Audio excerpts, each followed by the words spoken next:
also like to invite representatives from Anduril, Diehl, General Dynamics Land Systems, Lockheed Martin, PGZ, Raytheon, Rheinmetall, and the NATO Support and Procurement Agency.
All right, I will invite all allied representatives to remain on the stage along with Raytheon. Other industry representatives may return to their seats.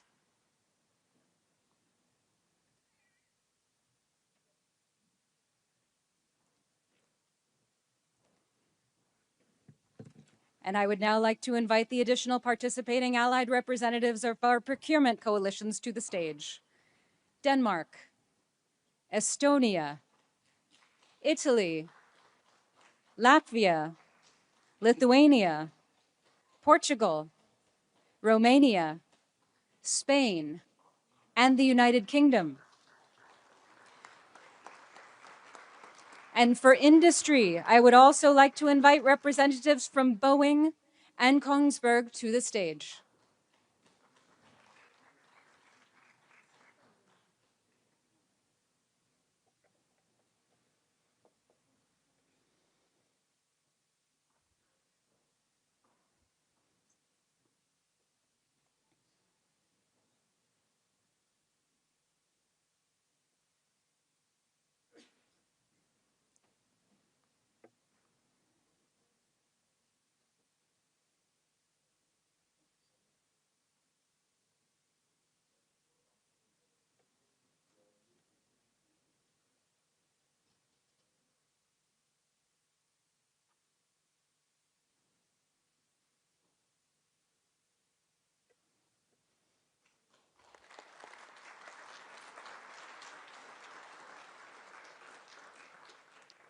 Thank you so much. Allied representatives and industry may return to their seats. Secretary General, I would like to turn back to you to announce our new initiative on defense critical raw materials. Because indeed, today we are launching a multinational project on defense critical raw materials.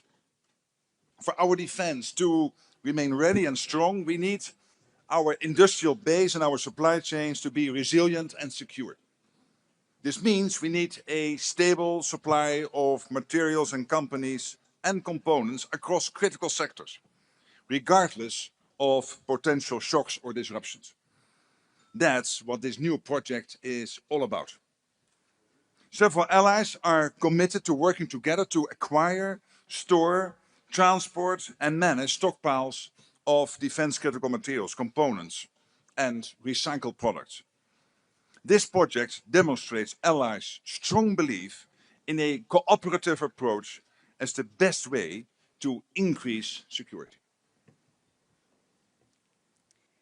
I would now like to invite the participating allied representatives of the Defense Critical Raw Materials Initiative to the stage. Belgium, Canada, Denmark, Finland, Greece, Italy, Luxembourg, the Netherlands, Norway, Spain, Sweden, and Turkey.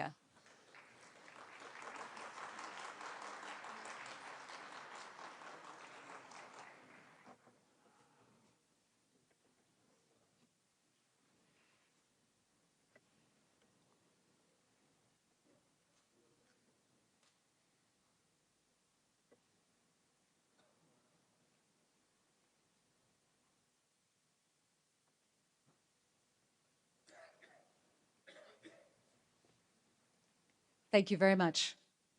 Allies, you may return to your seats. And we will now introduce NATO's Drone Edge Initiative, and we have a video to play.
Drones have fundamentally altered, as we all know, the character of modern warfare. And they have become a decisive factor on the battlefield.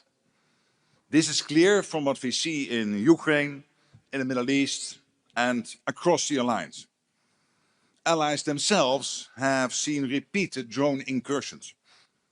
In response, NATO is rapidly expanding our ability to deploy and operate drones at scale. And at the same time, we are building robust counter-drone defenses to detect, identify, and neutralize drones. That's how we protect our 1 billion people against the full range of drone threats. And today, we are launching the NATO Drone Edge Initiative. Through this initiative, allies are investing over $40 billion in counter-drone capabilities over the next 5 years. And because the capabilities require that we have the right people to operate them, allies are also committing to train 5 times as many drone operators in their armed forces by the end of 2027. NATO will support allies in various ways to deliver on their commitments.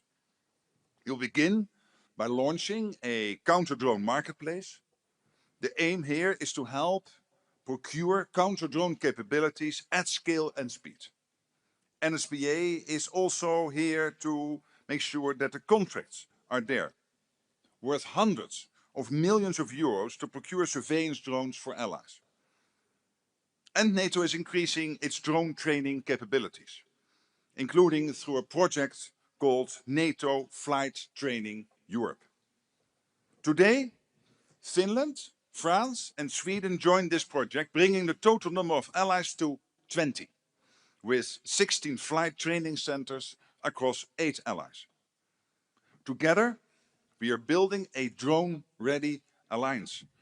We are leveraging the latest innovative technologies, investing in our transatlantic defense industries, and learning real-world lessons from the battlefield in Ukraine.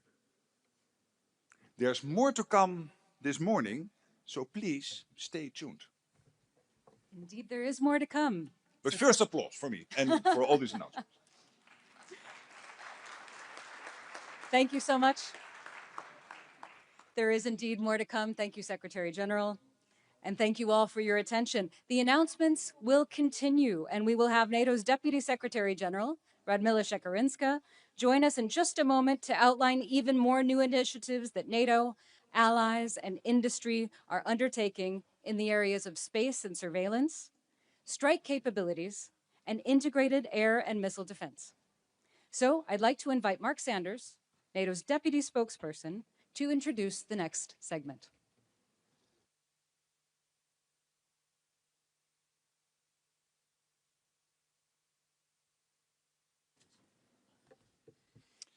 Thank you very much. We still have many more exciting announcements for you today, and we'll be continuing with the next hour or so with the same format you're now familiar with. For those of you participating in this segment, I will ask you to be ready to come to the stage when I call your country or company. We'll begin with new announcements in the field of space and surveillance after a short video.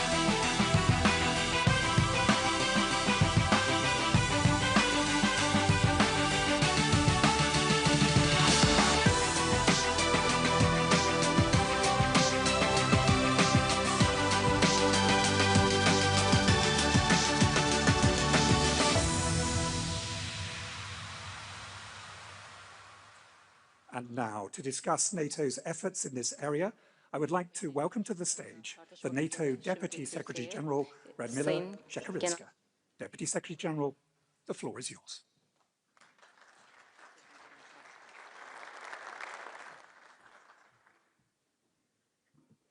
Thank you, Mark, and good morning, everyone. Before I start the big announcements, and this is the part you're all waiting for, let me share how honored and pleased I am to be here with you today. And also to see that our big defense industry forum takes form. We wanted to make this the biggest defense industry forum ever, and I'm pleased to say we succeeded. It's really quite a show.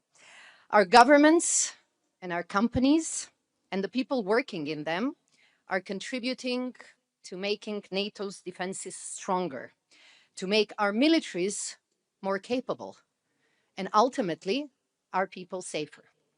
So this is why we are here today. So without further ado, let me jump right into it.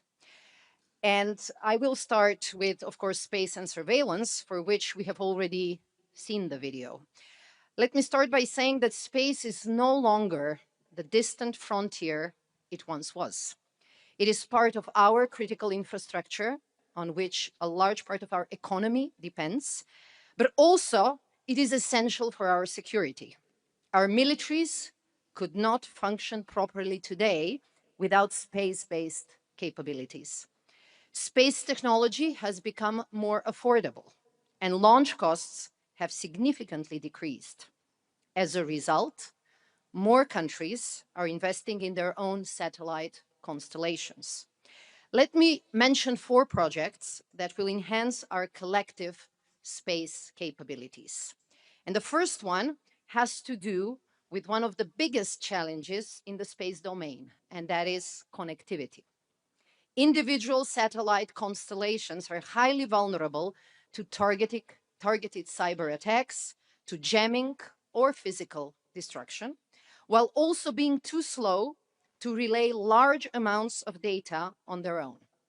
So today, I'm really pleased to announce that 8 allies are launching a project to explore the development of a mega constellation called HALO, opening a new chapter in allied space operations.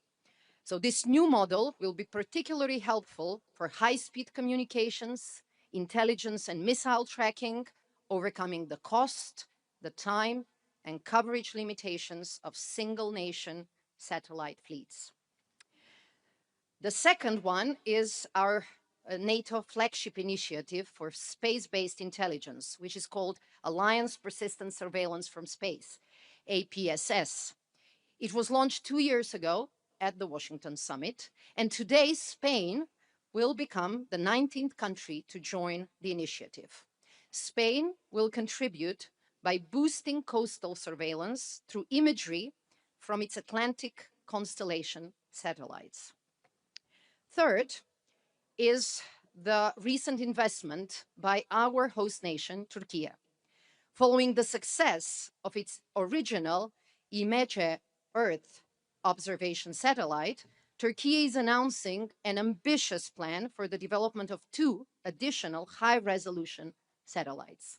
They will be built here in Turkey by the TÜBİTAK Space Institute with a contract worth over 300 million US dollars. Turkey has also signed contracts with Aselsan for the development of low-orbit satellites and military communication systems, as well as the procurement and development of early warning radar systems within the scope of the Steel Dome National Integrated Air Defense Architecture. These contracts are worth in total over $350 million. And they will enhance Turkey's ability to remain connected on the battlefield and their detection and early warning capabilities. These initiatives will contribute to the already robust space and surveillance capabilities in the region. And the fourth one has to do with the fact that space activity demands resilient launch infrastructure. Several NATO allies and Indo-Pacific partners are working on the Starlift initiative to create a network of launch companies and spaceports that could be used, for instance, to launch a replacement satellite in case of an emergency.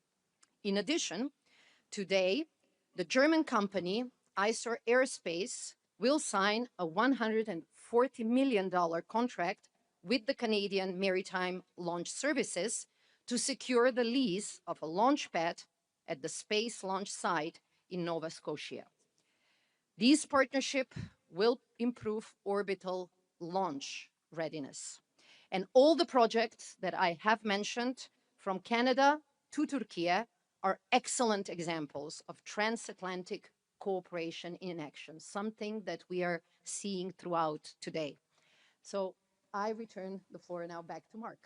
Thank you, Deputy Secretary General. I would now like to invite to the stage the participating allied representatives of the HALO High Visibility Project.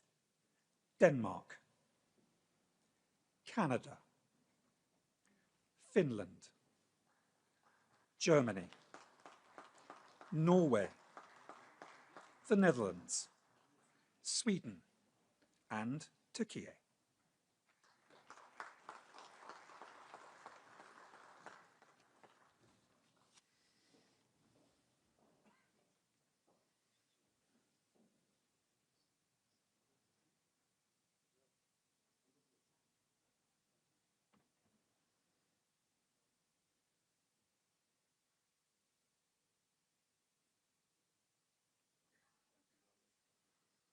Thank you.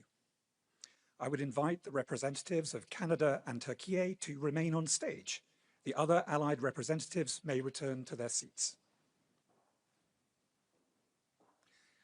I would now like to invite industry representatives from ISAR Aerospace and Maritime Launch Services, Aselsan, and TÜBİTAK.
Thank you. I would like to invite Belgium and Turkey to remain on the stage. The other representatives may return to their seats. For the new joint procurement initiative of the Netherlands and Belgium and the Turkish investments in IAMD, highlighted by the DSG, I would now like to invite allied representatives from the Netherlands and Turkey to join Belgium on the stage, as well as industry representatives from Aselsan and Roketsan.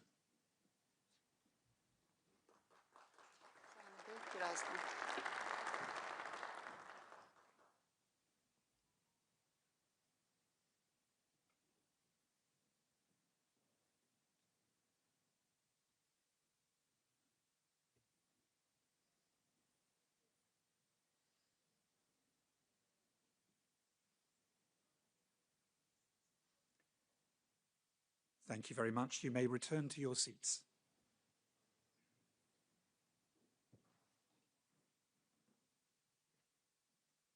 Deputy Secretary General. So today we demonstrated our commitment to really turn cash into capabilities. Allies are putting the extra defense spending at work. We have done this through an impressive range of announcements and contracts for delivering capabilities across a wide set of really critical areas. Now it is time to, in a way, seal the deals by putting pen to paper. For this, I would like to invite all contributing allies to come on stage and sign on the dotted line. And at the same time, we will acknowledge the indispensable role of our partners in industry and the NATO agencies for delivering real-world solutions in response to these commitments. And this will really be the first step for turning what we articulated over the course of today into reality. So please join me at the stage. I now invite all allies signing one of the initiatives highlighted today to come to the stage. You will find your flag at your seat, as well as the documents you have agreed to sign today. So to the stage, please.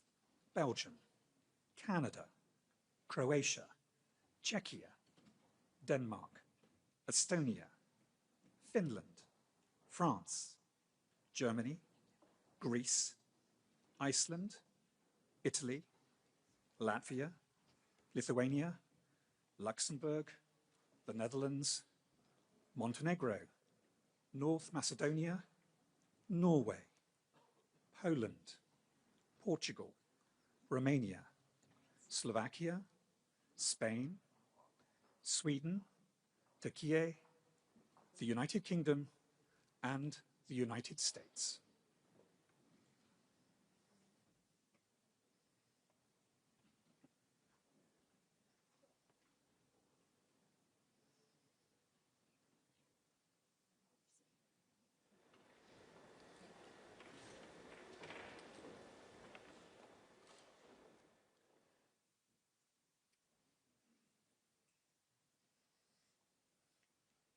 Thank you all. You may now sign the documents in front of you.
Thank you all.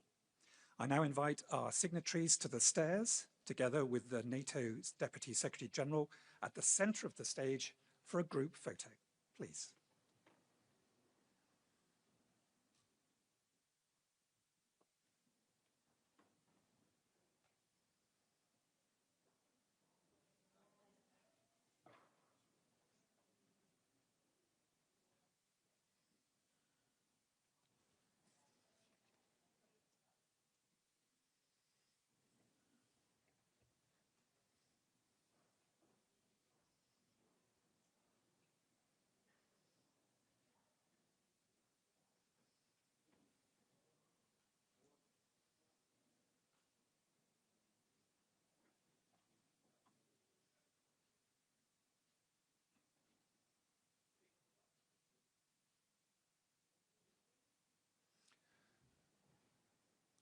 I also now invite all of the companies who are contributing to the initiatives highlighted today to the stairs to join this photograph. Accenture, Airbus, Anduril,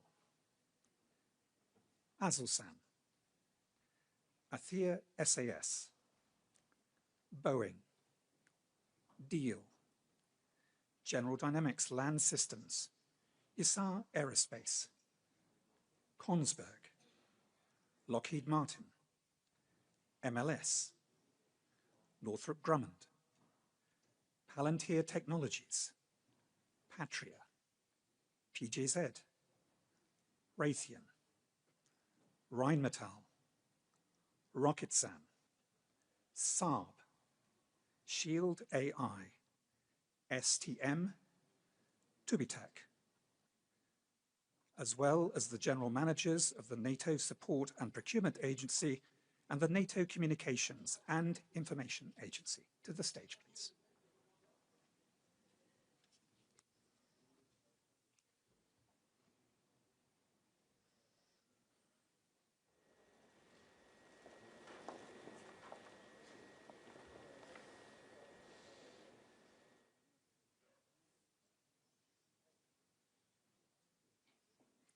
Thank you all for being here today and for following us online. This concludes this segment of our announcements ceremony, and thank you to the Deputy Secretary General.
Beyefendi, beyefendi, müsaade eder misiniz ya?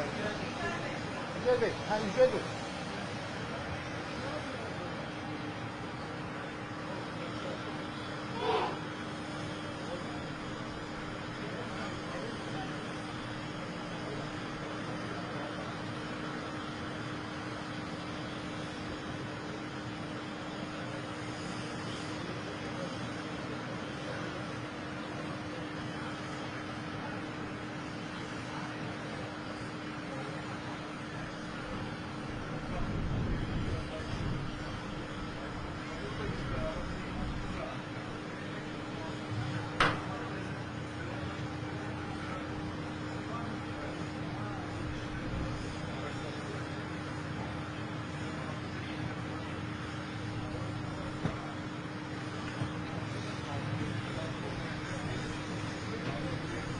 Beyefendi, arkadaş.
Pardon, pardon.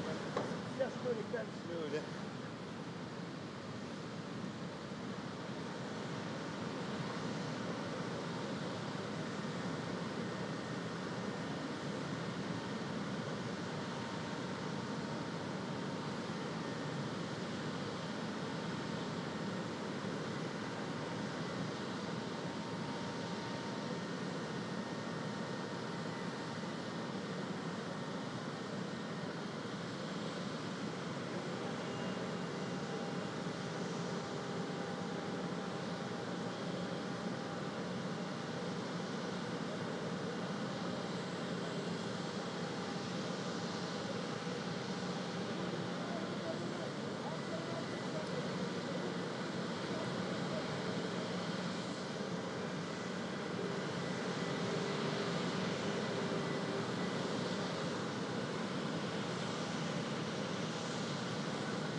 sahip olmalıdır.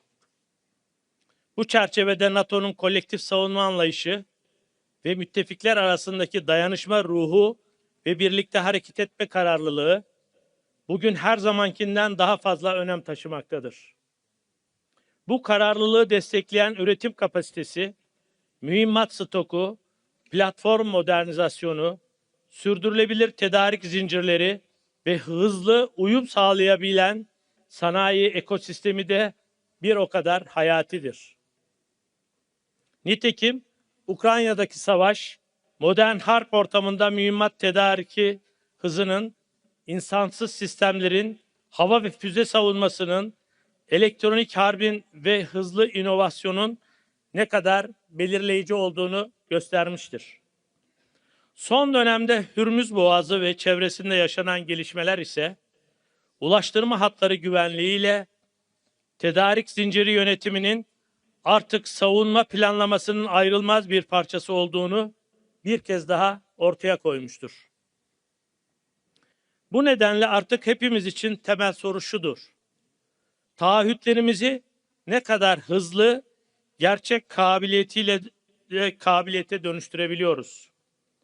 Ankara zirvesinin ana hedeflerinden biri de müttefiklerin savunma yatırımındaki artışlarını göstermeleri, yeni yetenek hedeflerine ulaşmaları, üretim kapasitelerini büyütmeleri ve daha güçlü, daha yenilikçi, daha dayanıklı bir transatlantik savunma sanayi tabanını inşa etmeleridir. Bu bilinçle hareket eden Türkiye, savunma sanayindeki yerli ve milli üretim kapasitesini, mühendislik altyapısını küresel ölçekte dikkat çeken bir seviyeye ulaştırmıştır. Bugün kara, deniz ve hava platformlarından insansız sistemlere, elektronik harp kabiliyetlerinden hava savunma çözümlerine kadar geniş bir alanda önemli yetkinliklere sahibiz. Nitekim tersanelerimizde onlarca askeri gemi eş zamanlı olarak inşa edilmektedir.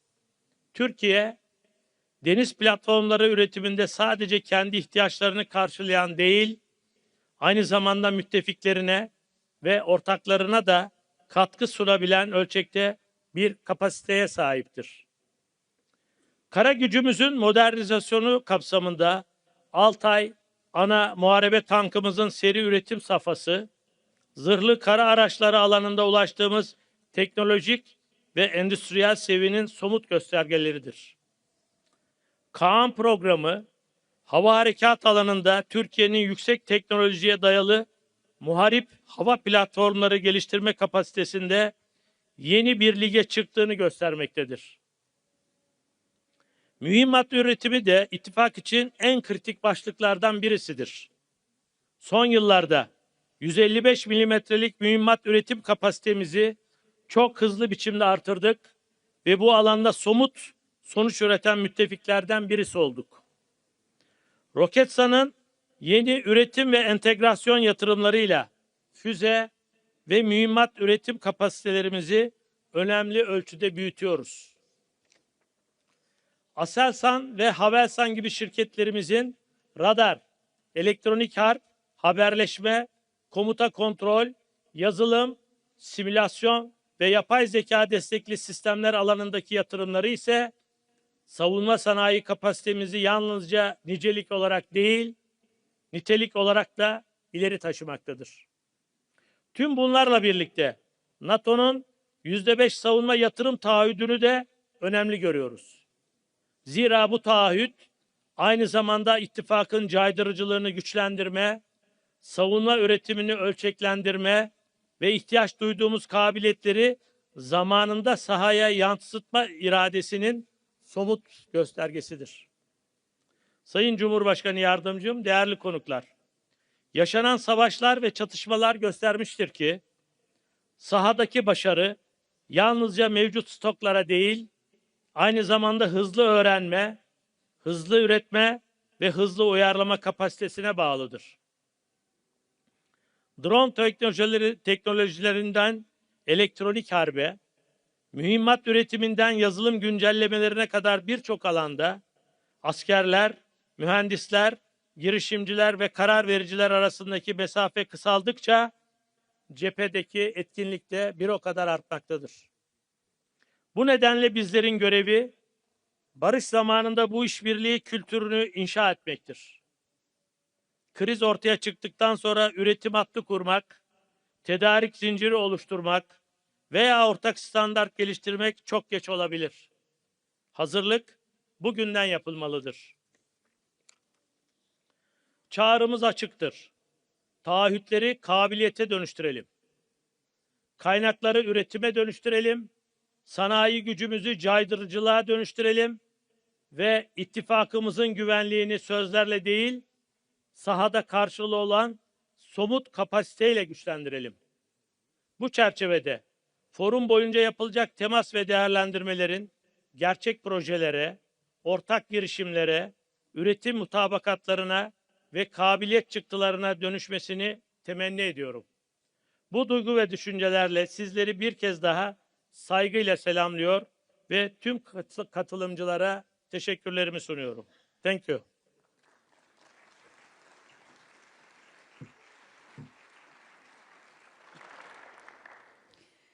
Çok teşekkür ederim Minister Yaşar Güler. Thank you very much indeed for your comments there. Thank you so much. All right, ladies and gentlemen, we continue. Please join me now in giving a very warm welcome to the NATO Secretary General, Mark Rutte. The stage is yours, Secretary General.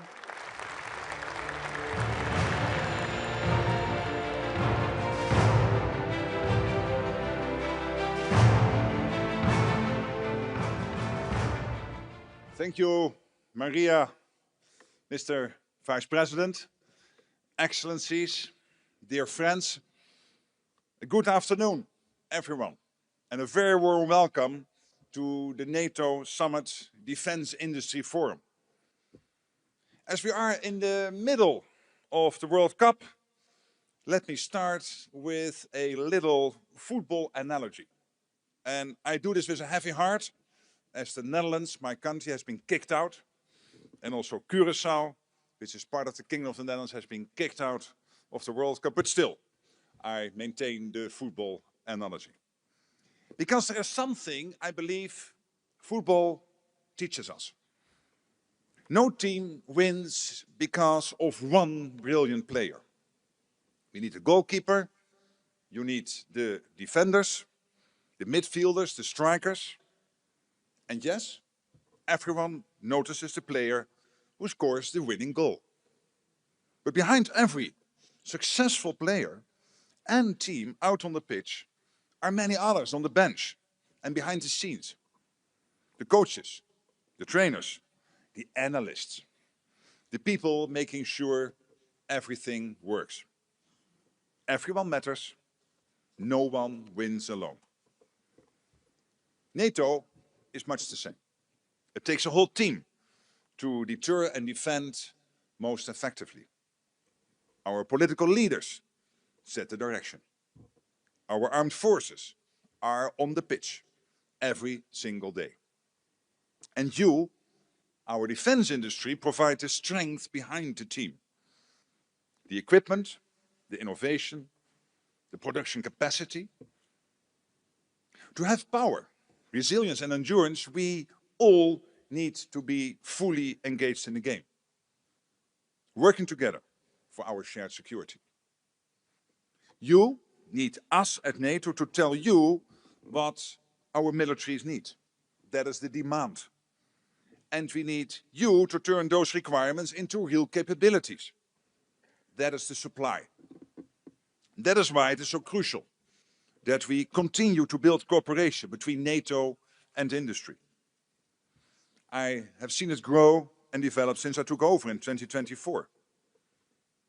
I visited factories and facilities across the alliance, including here in Turkey.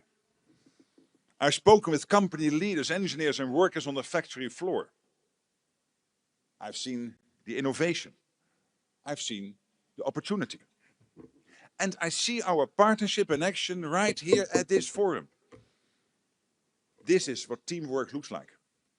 And this is a team that knows how to score. Last year at the NATO summit in The Hague, allies made important commitments to invest 5% of GDP in defense, to accelerate production and to speed up innovation. 1 year later, we can already see the results. Last year alone, European allies and Canada spent nearly 20% more on defense than the year before. An extra $139 billion.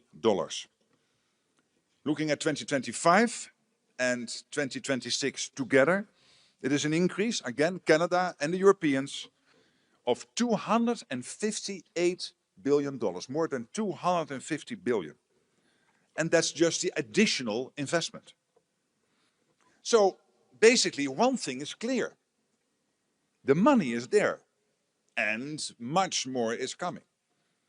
But this cash must be put to work. It needs to purchase capabilities, to actually deter and defend. Governments and the defense industry are laying the path by investing in expanding defense production.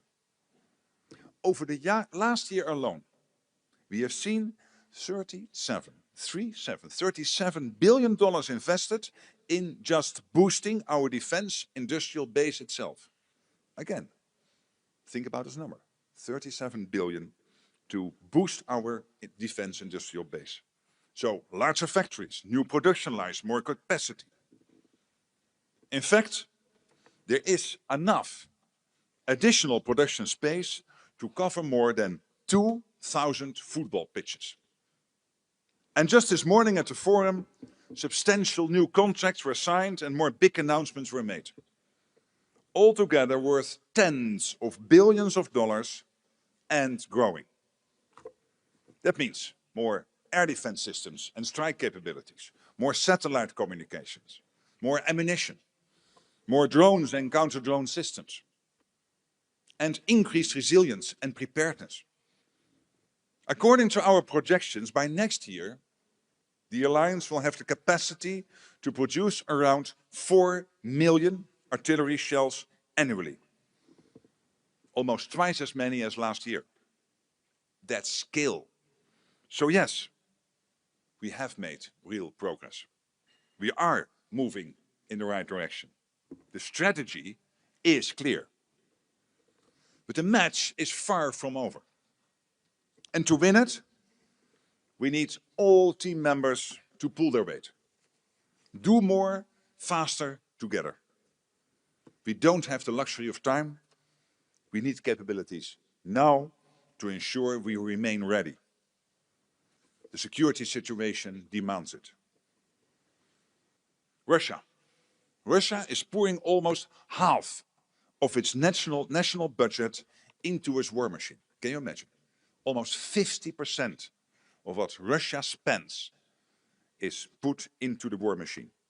Its defense industry is working around the clock. And not only the defense industry, also the rest of the industrial base in Russia is supporting the war effort. China continues to modernize its armed forces and expand its nuclear capabilities without transparency. North Korea continues to expand its nuclear program and supply Russia. And while recent US action has significantly degraded Iran's nuclear and ballistic missile programs, we must remain vigilant. These countries are increasingly working together. And that should concern us all. Because I assure you, they do not have our best interests in mind. So that's what we are up against. That's the reality we face. To meet the challenge, we need a transatlantic defense industrial revolution. The hum of machinery must become a roar. Now, that sounds dramatic, but it can be done. Governments have their role to play. They must continue placing long-term orders and signing contracts. Today is an excellent example of that kind of contracts we need to put on the table. More of that, please. We need a bonfire of red tape in our procurement and in our cross-border regulation. Both government and industry must continue investing in production capacity. Governments must also create the conditions for industry to expand and cooperate. Factories need reliable energy, electricity and fuel. They need secure supply chains. And above all, they need skilled people. Engineers, technicians, innovators. At the same time, industry across all of the nations represented here must be ready to take more risk. The demand is there and you know it. We are being much more open about what we need. At the summit, we are releasing publicly for the first time a consolidated demand signal outlining our requirements. We will help ensure you know the demand and understand it. And you also know the market is growing. Allies will continue to invest in defense. This is not an anomaly, this is a trend. Lastly, no single nation and no single industry can power an industrial revolution alone. But the good news is that we don't have to, because we have NATO. We combine the assets, the technologies and the industries of 32 countries across Europe and North America. That's incredibly powerful. We have an unequal pool of talent, creativity and expertise out there. And many are right here in this room today. And we are even stronger when we work together with our partners. With Ukraine, of course, which continues to innovate at incredible speed. It now boasts an unparalleled drone ecosystem. And we are creating opportunities for more industrial cooperation and co-production with Ukraine. We must seize this opportunity. We are also building industrial cooperation with the European Union and countries in the Indo-Pacific. I've seen the Japanese defense minister and others here in this room today. Welcome. Because when we combine our efforts, we produce more, we innovate faster, and we strengthen all our security. So today, we are on the cusp of the transatlantic defense industrial revolution. I'm asking you to take a leap and show our people that we are ready and capable to protect them anywhere at any time. And show Russia and all those watching today that the transatlantic defense industrial base is mobilizing with purpose. Not in anger, but for our collective security. So let me finish where I started. Winning teams prepare. They train, they invest, they build trust, and they keep improving. That's exactly what we must continue to do. The partnership between NATO and industry is the winning one. So now, let's deliver even more, even faster, and together. Thank you. Thank you so much. Thank you. Thank you. All right, we continue. Thank you so much, Secretary General Mark Rutte, and thank you for that analogy also with regards to football, very important. All right, for our next keynote, it's a pleasure, ladies and gentlemen, to welcome to the stage the Vice President of Turkey, Cevdet Yilmaz. Excellency, the floor is yours. Welcome to you.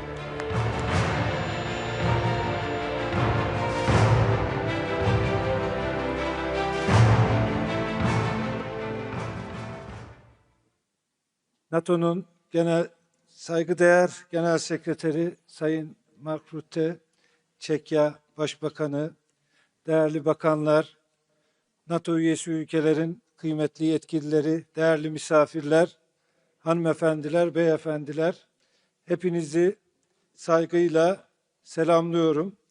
Ankara'ya, NATO Ankara Zirvesi Savunma Sanayi Forumu'na hoş geldiniz diyorum. Bildiğiniz gibi bundan 22 sene önce İstanbul'da NATO'ya ev sahipliği yapmıştık. Bugün Türkiye'de savunma sanayinin kalbi konumunda olan başkentimiz Ankara'da sizleri bir kez daha misafir etmekten ve ittifakımızın bu önemli toplantısını gerçekleştiriyor olmaktan büyük bir memnuniyet duyuyoruz.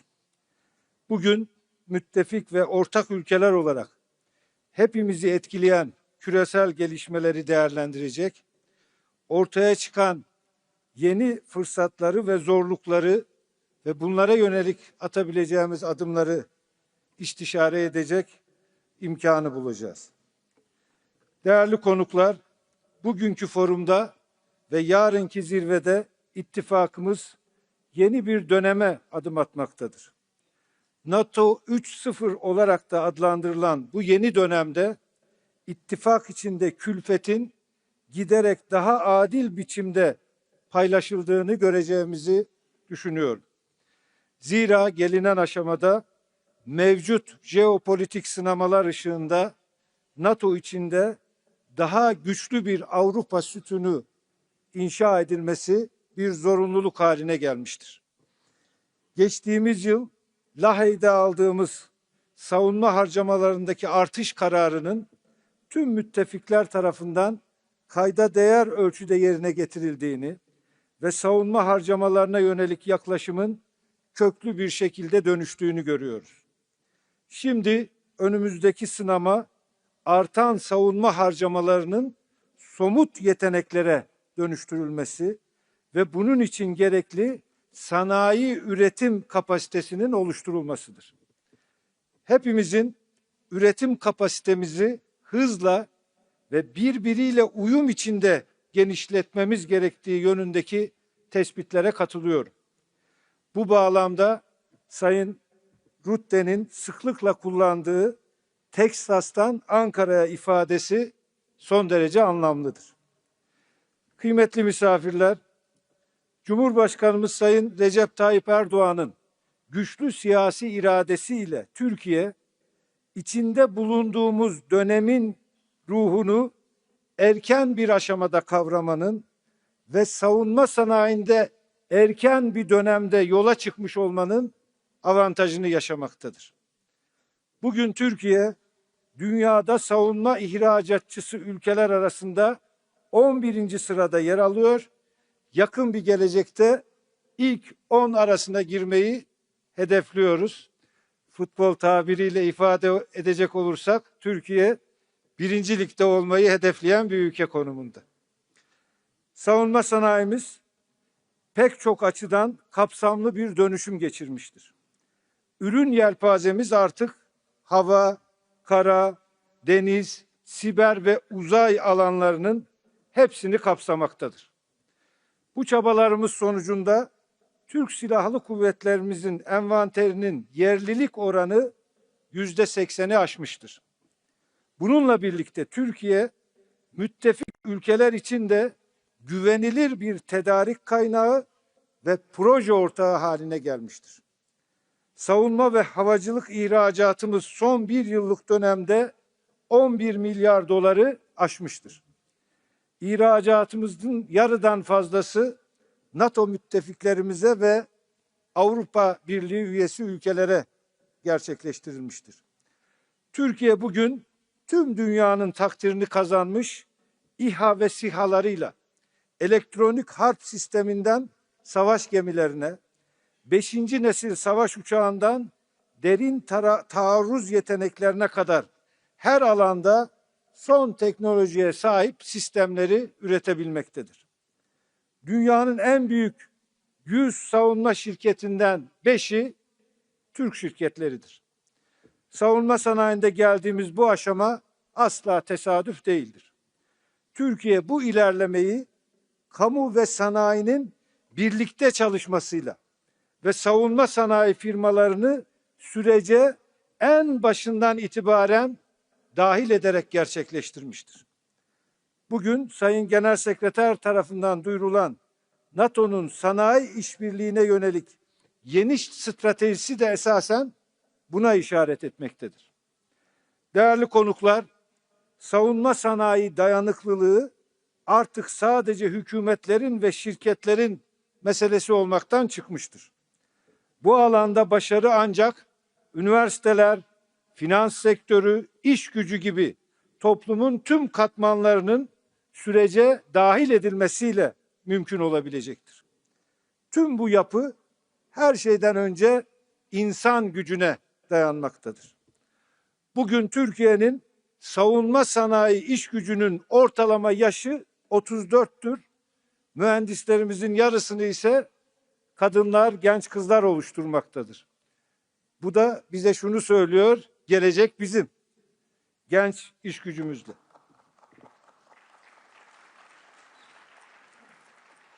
Güçlü bir savunma sanayinin en önemli unsurlarından birinin yetenek havuzunun derinliği olduğunun bilinciyle bu iş gücünü daha da geliştirmeye kararlıyız. Gerek 100.000'i aşkın nitelikli istihdam, gerek hızla artan ihracat, gerekse sivil endüstrilere sirayet eden teknolojik yenilikler ile savunma sanayimiz aynı zamanda ekonomik kalkınmamıza ve sosyal refahımıza da katkı sunmaktadır. Ben yıllarca Kalkınma Bakanlığı yaptım. Savunma sanayi sadece güvenliği değil, teknolojik seviyeyi yükselterek tüm kalkınma sürecini de desteklemektedir. Aynı şekilde yapay zeka başta olmak üzere teknolojinin oyun değiştirici gelişimi göz önüne alındığında savunma sanayinde inovasyonun önemi hiç olmadığı kadar artmış, araştırma geliştirme çabaları sürecin ayrılmaz bir parçası olmuştur. Diğer yandan savunma sanayinin gelişimi için uluslararası işbirliği de kritik önem taşımaktadır. Türkiye bu alandaki işbirliklerini sadece ihracat zaviyesinden değil, müttefiklerle ortak üretim, tasarım ve geliştirme perspektifinden ele almaktadır. Geçtiğimiz hafta Sayın Cumhurbaşkanımızın müttefik parlamenterlere açıkça ifade ettiği üzere savunma sanayi ticareti ve işbirliğinin önündeki engelleri hep birlikte kaldırmalıyız. Müttefikler arasında savunma alanındaki ticari kısıtlamaları ve yaptırımları mutlaka hep birlikte ortadan kaldırmalıyız. İttifakın askeri hazırlık düzeyini arttırmak istiyorsak, kolektif güvenliğimizi güçlendirmek istiyorsak, bu anlamsız yaptırımları, kısıtlamaları hep birlikte masadan temizlemeliyiz. Bu nedenle hem müttefikler arası ikili düzeydeki tüm kısıtlamalar kaldırılmalı, hem de NATO'nun Avrupa sütununa önemli katkı sağlayan Türkiye, başta AB olmak üzere Avrupa'daki tüm savunma ve güvenlik girişimlerine katılabilmelidir. Aksi takdirde üretim kapasitesinin gelişimi yavaşlayacak ve üretim maliyetleri artacaktır. Daha dayanıklı bir Avrupa Atlantik güvenliği, üretim kapasitesini, teknoloji birikimini ve operasyonel tecrübeyi aynı stratejik hedefe yönlendirebilen bir güvenlik mimarisiyle mümkündür. Türkiye bu mimaride güçlü, güvenilir ve katkı sağlayan bir ortak olarak yer almaya hazırdır. Değerli katılımcılar, bugün bu anlayış temelinde savunma sanayi işbirliğine yeni bir istikamet vermek üzere yapacağımız görüşmelerin şimdiden hayırlı olmasını, tüm ülkeler için ve NATO için yararlı sonuçlar doğurmasını diliyorum. Temaslarınızın yeni işbirliklerine kapılar aralayacağına canı gönülden inanıyorum. Sabah oturumlarında yapılan ve günün geri kalanında yapılacak olan görüşmelerin, anlaşmaların ve duyuruların NATO'nun caydırıcılık ve savunmasına önemli katkılar sağlayacağına ve müttefikler arasında daha güçlü sanayi işbirliği için yollar açacağına eminim. Bu düşüncelerle hepinizi tekrar saygıyla, sevgiyle selamlıyor. Ankara'ya, Türkiye'ye tekrar hoş geldiniz diyor.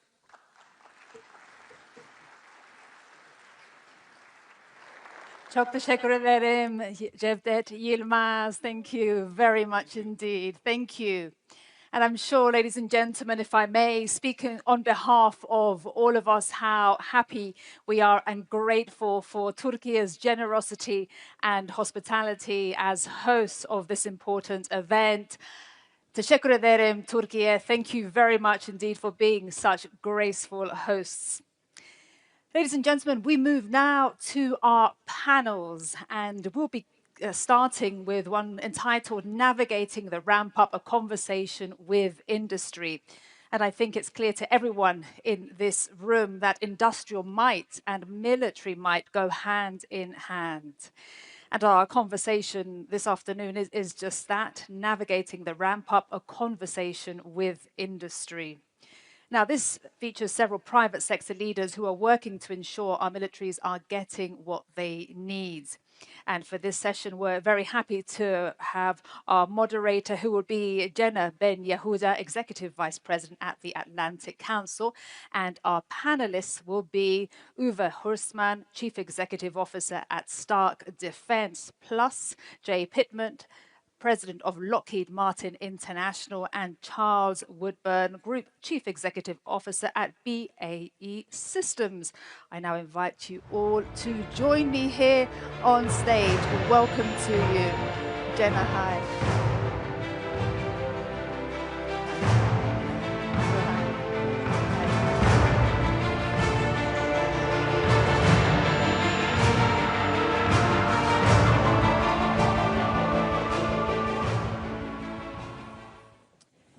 Well, good afternoon, everyone, and thank you for that kind introduction. We are gathered here in Ankara just 1 year after the alliance adopted a bold new defense commitment to increase defense spending in The Hague. What a year it's been. We're already seeing real strides, but we know that turning those new defense dollars, euros, and lira into real capabilities is easier said than done, and realizing this once-in-a-generation defense transformation really demands a whole-of-society approach that is led by governments working in lockstep with industry. We know that's not easy to do, and it's a challenge that institutions across the alliance are grappling with, including at the Atlantic Council through our ongoing task force on reimagining European defense and innovation. So in recognition of these shared challenges, and with an eye toward bold and innovative solution, it's really a privilege to moderate this panel, and I'm delighted to be joined here on stage by an esteemed group of military leaders. We have Uwe Horstmann, the founder and chief executive officer of Stark. Uwe has been a leading voice for investment in European sovereignty for the last 15 years. Jay Pittman, the president of Lockheed Martin International. Jay is responsible for driving strategies to provide mission capability to allies and oversees the company's business and markets outside of the United States. And Dr. Charles Woodburn, the Group Chief Executive Officer at BAE Systems. He's an experienced business leader with more than 28 years of experience in defense and aerospace and oil and gas industries. So we have tight time and about 3 days worth of content to get into, so I'm going to jump right in here. There's been a lot of discussion about industrial ramp up, and we know that contracts are the obvious lever, but they're not the only one. And so as we look beyond contracting, what government or industry initiatives do you think have actually moved the needle on scaling up defense production? So what's working and what's missing? Uwe, let's start with you. Of course, yeah. Thank you. I think that's exactly the right question, right? Because that is probably also what gets us from an abundance of money available, as the Secretary General just said. There's more to come. How do we translate that into actual capabilities? Because just price increases is probably not the right way. And I think we would always be well advised to look towards Ukraine and figure out what is the role model that we should look up to. And for me, that is really building an innovation ecosystem, getting that innovation ecosystem going. It's much more that than just this one single capability that we maybe hope for is going to solve all of our issues. So diving deeper into that, I think that's also where I look to when trying to answer your question. Two things. A, I think we need to continue on the path to design for mass production. When we have people come to our facilities, we had production experts there the other day, and they said like, wow, this looks like a washing machine factory. And I'm not sure if they try to insult us, but actually wear it as a badge of honor. Because if you get your production for an unmanned mass-scale weapon system at the complexity of a washing machine, you're probably going in the right way. So I think we should continue with our procurement to not forget, but really strengthen that part of the industry. There's other parts, if I pick out a second one, where I think I would describe myself as a paranoid optimist. So I think we're moving in that direction, but we probably could always go faster. I think specifically in my part, in my component of the capabilities, again, unmanned, mass producible, software defined, we can still work a lot on certification. Certification itself, of course, is a massively important step for us. What do I mean by that? Concretely, I think we need more testing facilities, certification facilities in Europe. We can probably condense the procurement with the testing and the certification even further. And we probably should also look more into how certification in one country can also be absorbed by another country. So those are a few things where I would say we're following the blueprint of Ukraine, which is not one single wonder weapon, but the ecosystem organization is the wonder weapon, of course, combined with industrial production output. And if I think we follow that path, generally, that's the right way to go. Charles, you mentioned that you're really feeling this change, and Uwe has pointed to some of those elements. What else are you seeing in your space that you feel like is really on the march? Well, I was going to say specifically, one of the things that we have seen in the last 12 months is a much more active partnership between the traditional defense industries, such as ourselves or Jay's, and the sort of new entrants, the disruptors in the space. And I think that's benefited all of us. I mean, this whole idea that 80% can be good enough for a lot of what we do, and the fact that if we're going to fight a common fight and combine on common systems, open architectures, we're all being driven in the same direction. So I see in the last 12 months, I think quite a significant shift towards partnership between new entrants in defense and ourselves. And I think that's a really good thing going forward. I think to your point, great progress on partnerships generally. I mean, we have some good examples across Europe. I think often people criticize Europe as being quite fragmented, but we should also highlight where we do have really good partnership programs. You've got Eurofighter, or RCV-90, for example, or Type 26 sail into Norway, where we're combining capabilities. I think as SecGen spoke earlier, the importance of a consolidated demand signal is incredibly important. But I think NATO have got a lot better at giving industry what they have. And I think finally, as a global player, and Jay would be in the same position, where we see countries within the alliance or indeed outside the alliance doing sort of best-in-class procurements, and I'll hand over to Jay to talk about the missile procurements, the ramp-ups in the US, they look genuinely best in class, the way those contracts are being structured. It's important that we explain that to our other global customers, because where we see good, it's important that everybody learns from that. And sometimes as a global defense company, that's a role that we can fulfill. So Jay, I want to give you a chance to respond to that. And you're obviously representing an American company based overseas, looking at the global market. What has your experience been like of this shift in the last 18 months? Yeah, at first, obviously, we would like to be considered a global company, but Surely. understood fully. But no, Charles, thanks for the tee up. I think we've had lots of good discussion about this. We heard some of it this morning.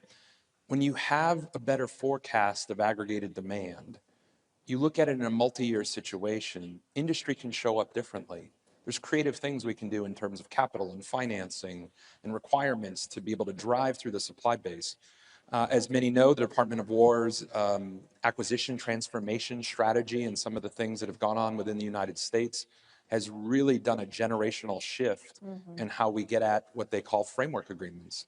I'm proud from Lockheed Martin. We were kind of the first to the party in terms of being able to go sign and document out one of those framework agreements, now multiple framework agreements.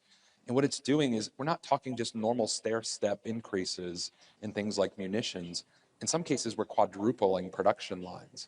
And it's not just borne on the expense of the US government and trying to facilitate us. It allows industry, it allows supply chain to go off and invest differently, think differently of how we show up. So from a Lockheed Martin perspective, it's allowed us over a few-year period to invest about $9 billion in terms of capital and in infrastructure and site expansion, additional sites, et cetera. But as Charles was saying just a moment ago, I hope that lends as a message that if we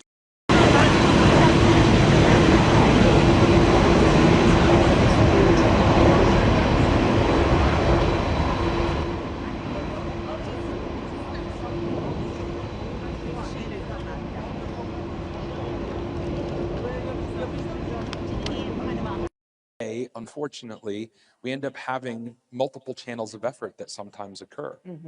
We might have efforts in the United States, we might have efforts across Europe, we might have efforts across NATO, we have efforts beyond, obviously, those countries and regions on the world stage. If we can have more aggregation of that and work with companies, such as all of us on the panel, and make sure that we're attacking the requirement space in a way that we can show up with a solution versus a prescribed in a box, then sometimes we can come up with some very, very creative solutions. And in this case, this is how we're getting at quadrupling demand. So I want to come back to you, Uwe, on capital shifts that you're seeing and these shifting requirements question. But first, Charles, I want to come back to you. What's missing from this? We've seen kind of a call for consolidated requirements, things that help you do more faster. What else is on that list? Well, it's not like one thing, it's just pace generally. And I think as the Secretary General said, translating it from a hum to a roar, it's the acceleration of many of the initiatives. I'm not sitting here thinking there's something key missing.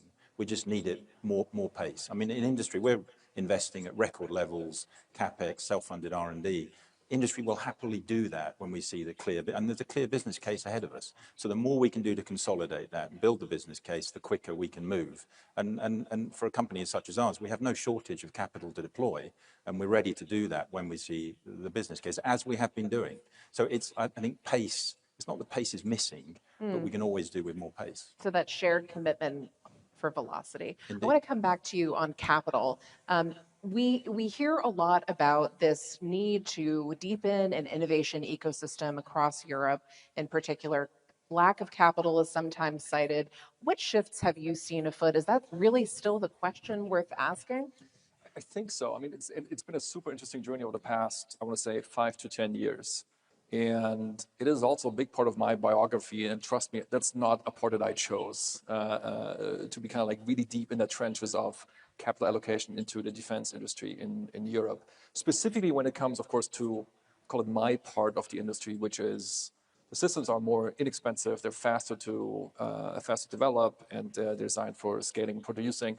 There you can, basically with the right information, I don't need any R&D money, I can pre-fund that innovation entirely. And in that space, I think we definitely see a lot of change. We see, when we talk about capital, the human capital really stepping up, which is an interesting aspect, I think, in all of this, like a young generation deciding, yeah, this is a generational challenge for us.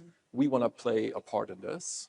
And that's a very important part. But of course, there's the actual capital to how that will get financed. I would say Europe has been slower than it should have in terms of really embracing investments into the defense industry, always under the right regulatory framework, with the right ethical boundaries and so on and so forth. That's a non-negotiable. It has been slow to embrace that.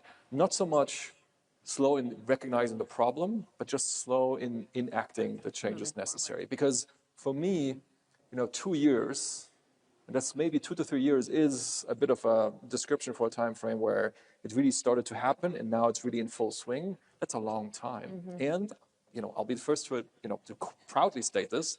American investors, of course, have stepped up in that time as well, which we are thankful for.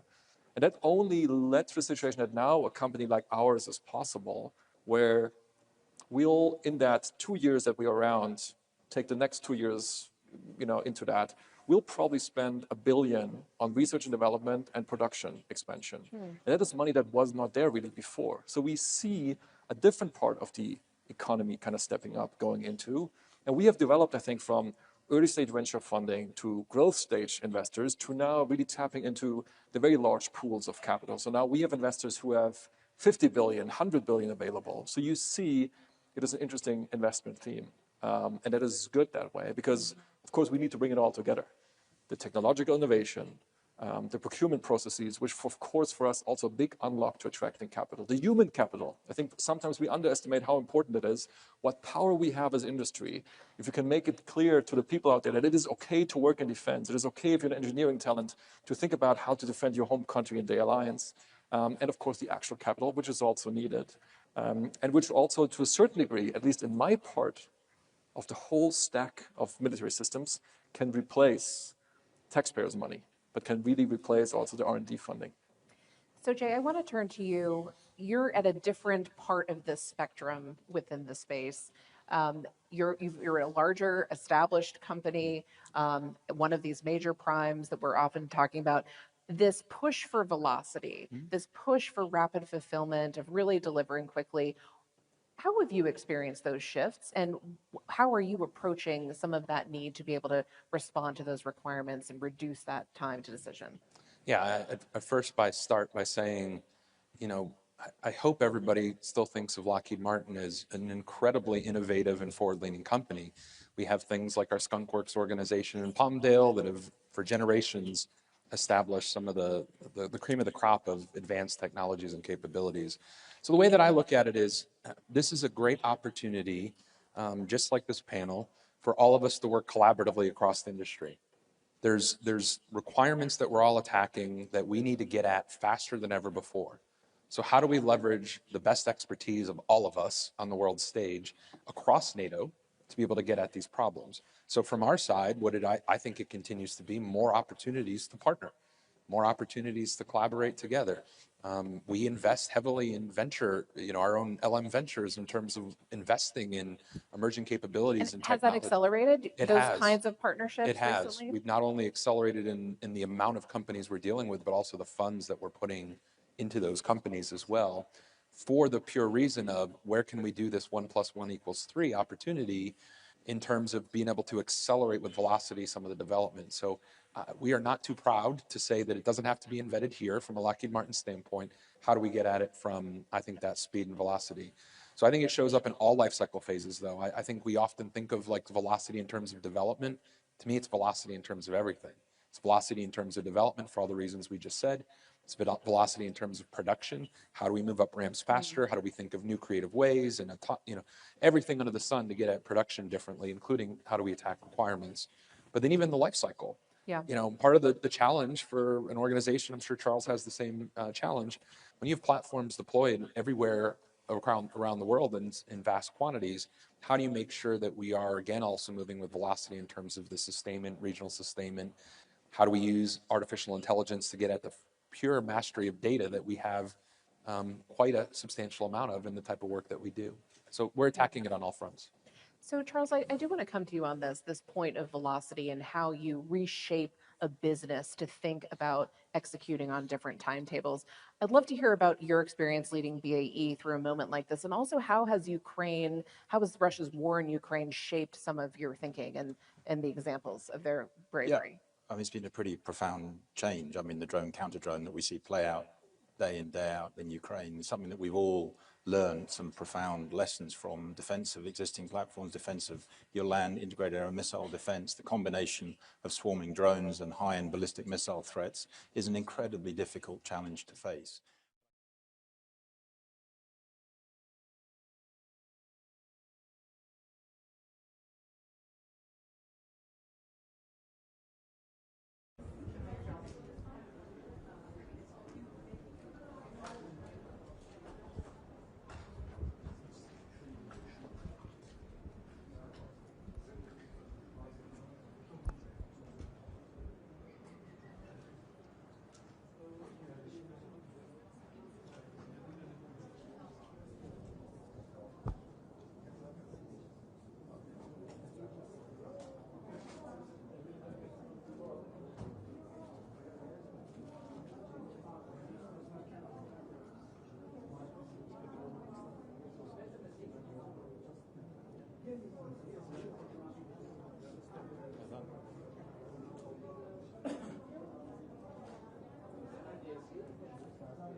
That's the clear learning. I think all of us, they do probably a better job.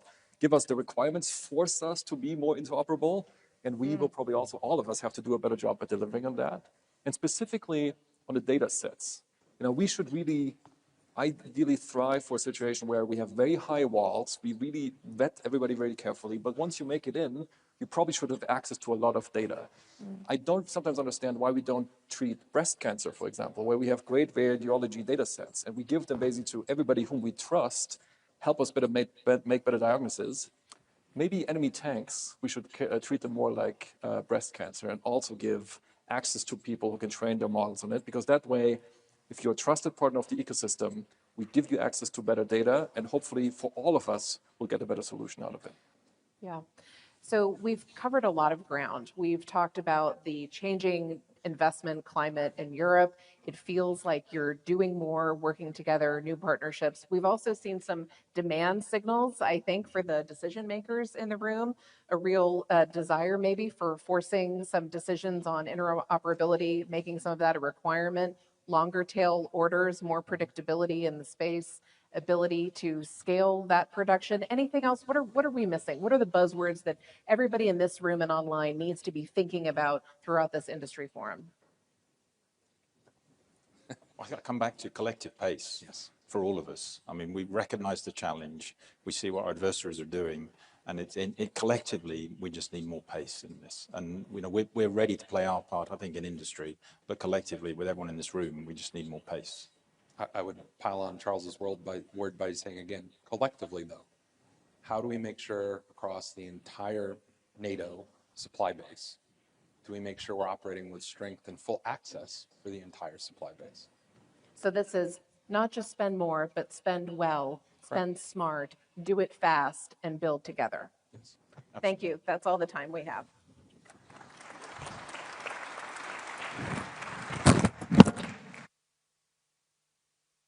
Thank you so much to Jenna and her panelists. Another round of applause. Thank you very much indeed. Thank you. Ladies and gentlemen, now to moderate a very important conversation on the capability challenge, a NATO-EU conversation. I'm very pleased to welcome Ambassador Tajan İldem, who is the chairman of the Center for Economics and Foreign Policy Studies, EDAM, which is an Istanbul-based independent think tank. Ambassador, welcome to you. Lovely to have you with us. Thank you. And I'm also very pleased to welcome, ladies and gentlemen, please join me in welcoming the President of the European Commission to the stage, Ursula von der Leyen. Welcome.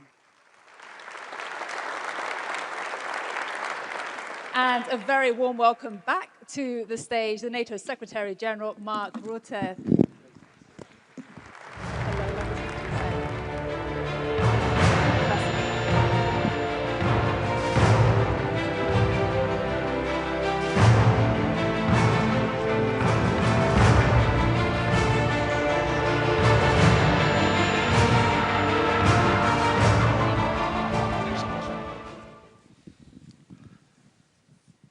Well, we are at a very important segment of this gathering, and I have witnessed your excitement, Mr. Secretary General, during the signing ceremonies, and also when you were announcing some of the initiatives on the part of NATO in engaging with industries. It is now your time as two leaders of both NATO and the European Union to have a conversation, and it was gratifying for me to see both leaders co-authoring an article for The Economist, enumerating some of the ideas that you share. And in the article, one thing that struck me was that you argue that Europe's era to outsource much of its defense is over, and that deterrence is no longer with military capabilities, but also having our industries to produce more in a very speedy fashion and in a better way. So we still consider, of course, capabilities as something important. Nevertheless, you may perhaps both discuss a bit on the industrial capacity, innovation ecosystem, and most important, resilience, which has become a currency of security in our time. So perhaps President von der Leyen, if you can start how you see the new environment in which defense industry has become so important for all of us, both NATO and the European Union. Thank you so much for having us here. This is a great opportunity indeed to show how closely we are working together, the European Union and NATO. Actually, I was just thinking today, one of the reasons is, my dear friend Mark, because we have both experiences on both sides. You were for 14 or 16 years, 14 years Prime Minister, so he was in the European Council, and I was for 5 years Defense Minister, so I was sitting in NATO. Now it's the other way around, and therefore we know both how important a close cooperation between the European Union and NATO is. Second, I just listened to the panel before us, and it's very clear, all member states of the European Union and allies have one single set of forces. So they assign this single set of forces either to NATO missions or to EU missions, UN missions, or a coalition of the willing. But to make this possible, what we need is interoperability. And of course, in this geostrategic and geopolitical environment, we need a massive surge in defense investment. And here, the European Union is indeed massively stepping up.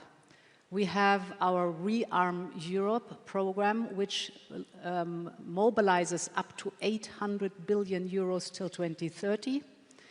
In this program is SAFE, 150 billion euros for joint procurement.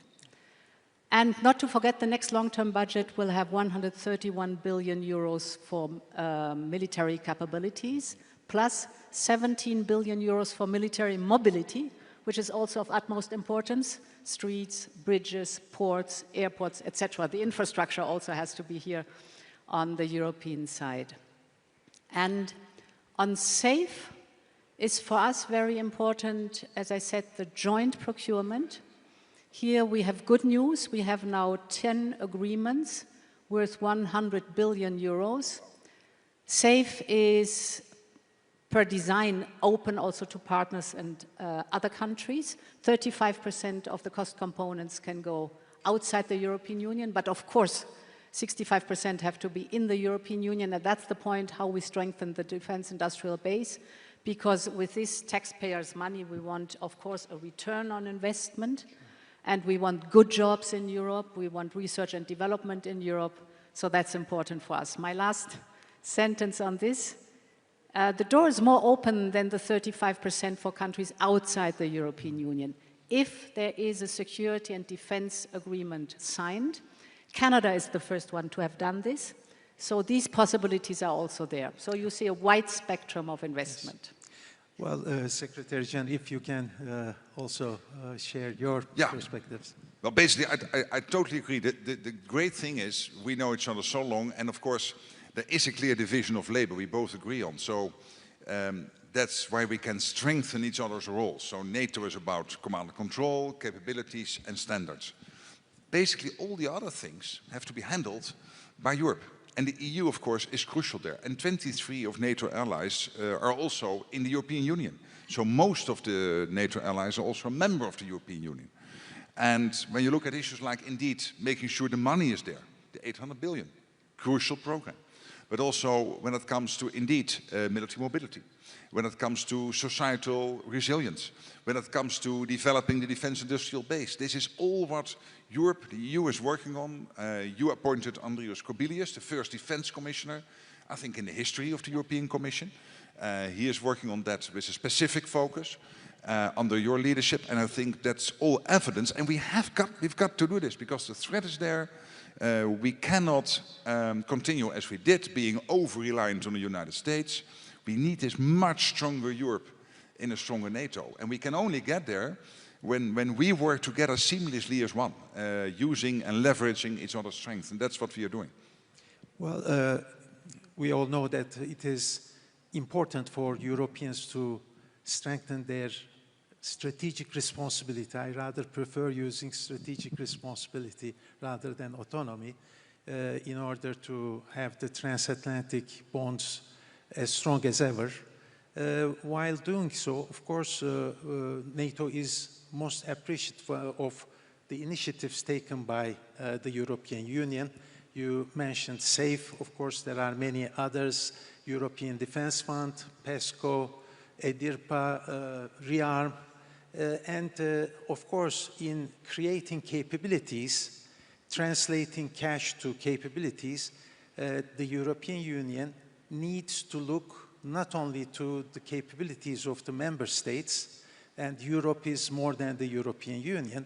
And I would like to ask to you, President Ursula von der Leyen, since the audience here is also including Turkish participants, how you see the involvement of non-EU allies. You mentioned Canada, but there are others, including Turkey, a way forward to properly involve Turkey in such projects. If you can touch upon it, I'm sure they will be quite receptive. Yes. Turkey is one of the largest armed forces within NATO, of very big importance, and has always played an important role in the alliance, but also, of course, in our relationship with the European Union. And as I said, if you only look at SAFE, which are the 150 billion euros, 35%, that's a lot, is open to work, for example, together with Turkey. But the 800 billion up to 2030 is the decision of the member states how to invest their defense allocation in order to fill the gaps. So there's a wide opportunity to have a very close cooperation with each other. For us, it's very important to be totally aligned with the NATO targets because, as I said, the one single set of forces, we know where the gaps are, and we have to work very closely together. So, for example, the NDPP, the NATO defense planning process, is for us very important so that we fill the gaps in a cost-efficient manner. But I want to add another point. We also want to work very closely with Ukraine. The panel before us described the phenomenal, innovative power that Ukraine has.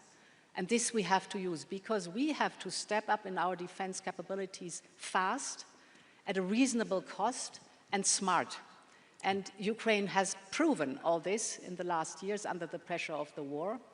This is the reason why the European Union, for the first time, opened an innovation office in Kyiv to have the direct contact with the Kyiv industrial base. Secondly, we are encouraging our companies to go into joint venture with Ukrainian companies.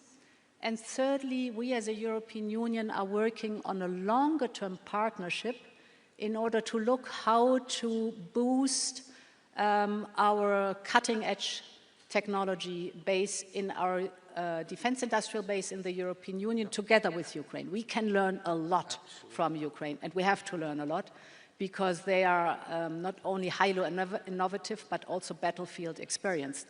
So this whole picture shows how much we are stepping up here together with NATO because we share the same interests and we share the same values and we know what's up.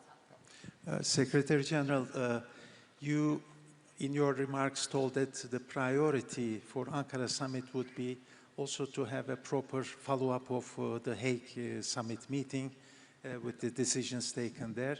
Of course, when European allies elevate their contributions in burden sharing, it should not translate itself to decoupling. Transatlantic bond to maintain it is of vital importance. But talking about the defense industrial capacity, there are few earlier initiatives like Diana Innovation Fund, but you also today touched upon some new ones. What would be the priorities for NATO in years ahead to focus and deliver, and what industrial community could expect and what you expect from them? Basically, the priority is for our defense industrial base in Europe, in Canada, in the US to produce more. We are making progress. It's really getting much better. You see in Europe, more production lines, more factories being opened. I mentioned in my short speech the ammunition, which is really, when it comes to the output, it's a huge increase in production. But we need this across the defense industrial base, again, in Europe, Canada, and in the US. Because Russia has the whole of its economy now on a war footing. So the car industry in Russia is producing for the war effort. And that means that we've got to do this also in Europe, Canada, and the US. And what we are seeing at the moment is a transformation which is unparalleled since the end of the Cold War, where Europe is taking so much more responsibility for the conventional defense of NATO, of this part of NATO territory, with still a strong US presence, also going forward, both nuclear and conventional. But it is a NATO transformed, where the US has a strong partner in Europe, much stronger than it was only 4 or 5 years ago. Therefore, the whole of NATO is stronger, as the German defense minister said the other day, to stay transatlantic, we have to become more European. And that's exactly what is happening. And you see some of the key leadership roles in NATO now being taken over by Europeans. You see the Europeans taking the lead on Ukraine and the support for Ukraine, with still crucial supply from the US, but paid for by European and Canadian allies. We see it again with some of the commands in NATO taking over by Europeans. We see the forward land forces more and more Europeanized. We're still a US presence, and also the 3 centuries, Baltic, Arctic, and Eastern, very much European dominated. This is what we need. So this cooperation between NATO, European Union, is leading to a transformation which, again, is unparalleled. And we need it because in the end, it makes us stronger. Well, there is a geopolitical transformation in general with its rupture, unfortunate rupture, and certainly it is necessary to also have a transformation of mindset.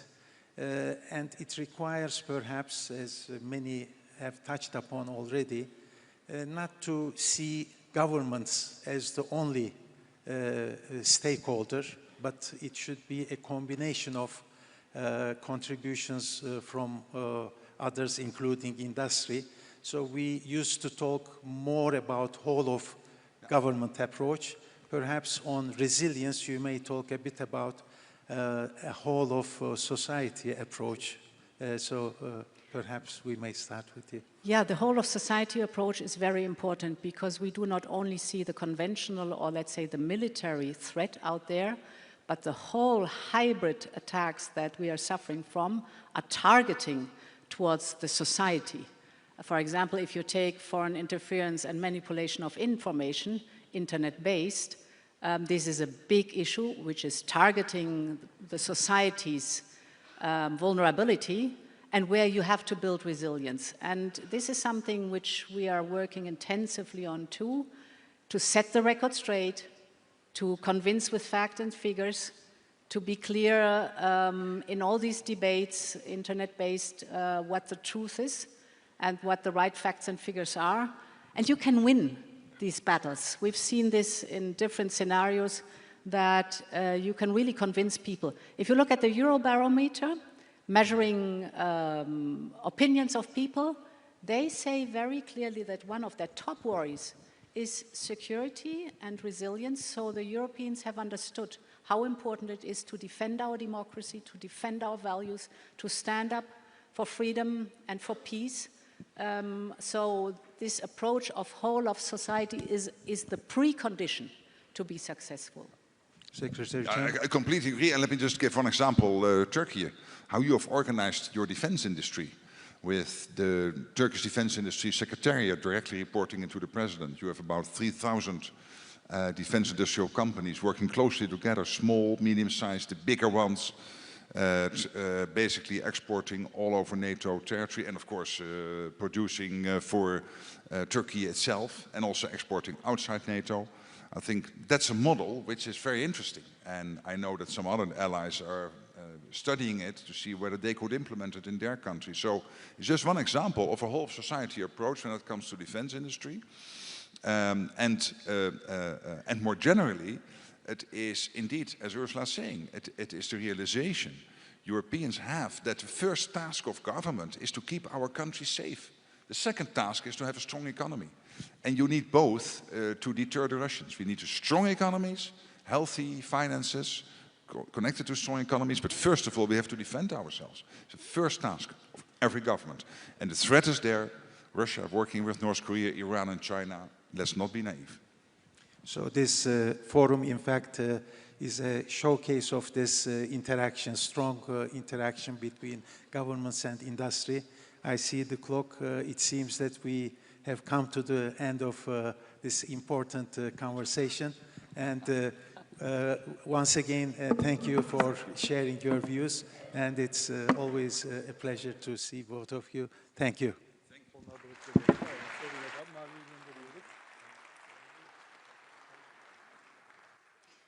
Thank you so much, Ambassador, and thank you so much to our guest, Secretary General Mark Rutte, and also President of the European Commission, Ursula von der Leyen. Thank you so much. Ladies and gentlemen, please, we have another very important guest here today with us. Please join me in giving a very warm welcome to the stage the President of Ukraine, Volodymyr Zelensky. Welcome, President Zelensky.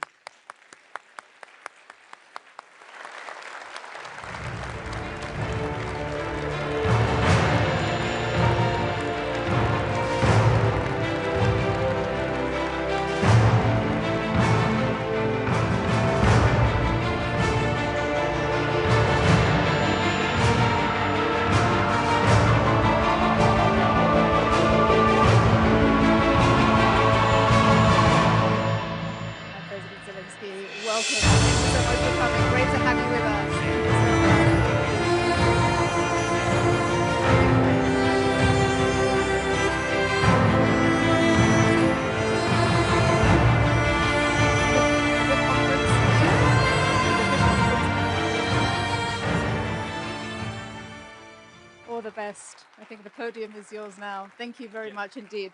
Thank you so much. Thank you for the invitation. Thank you. Thank you so much.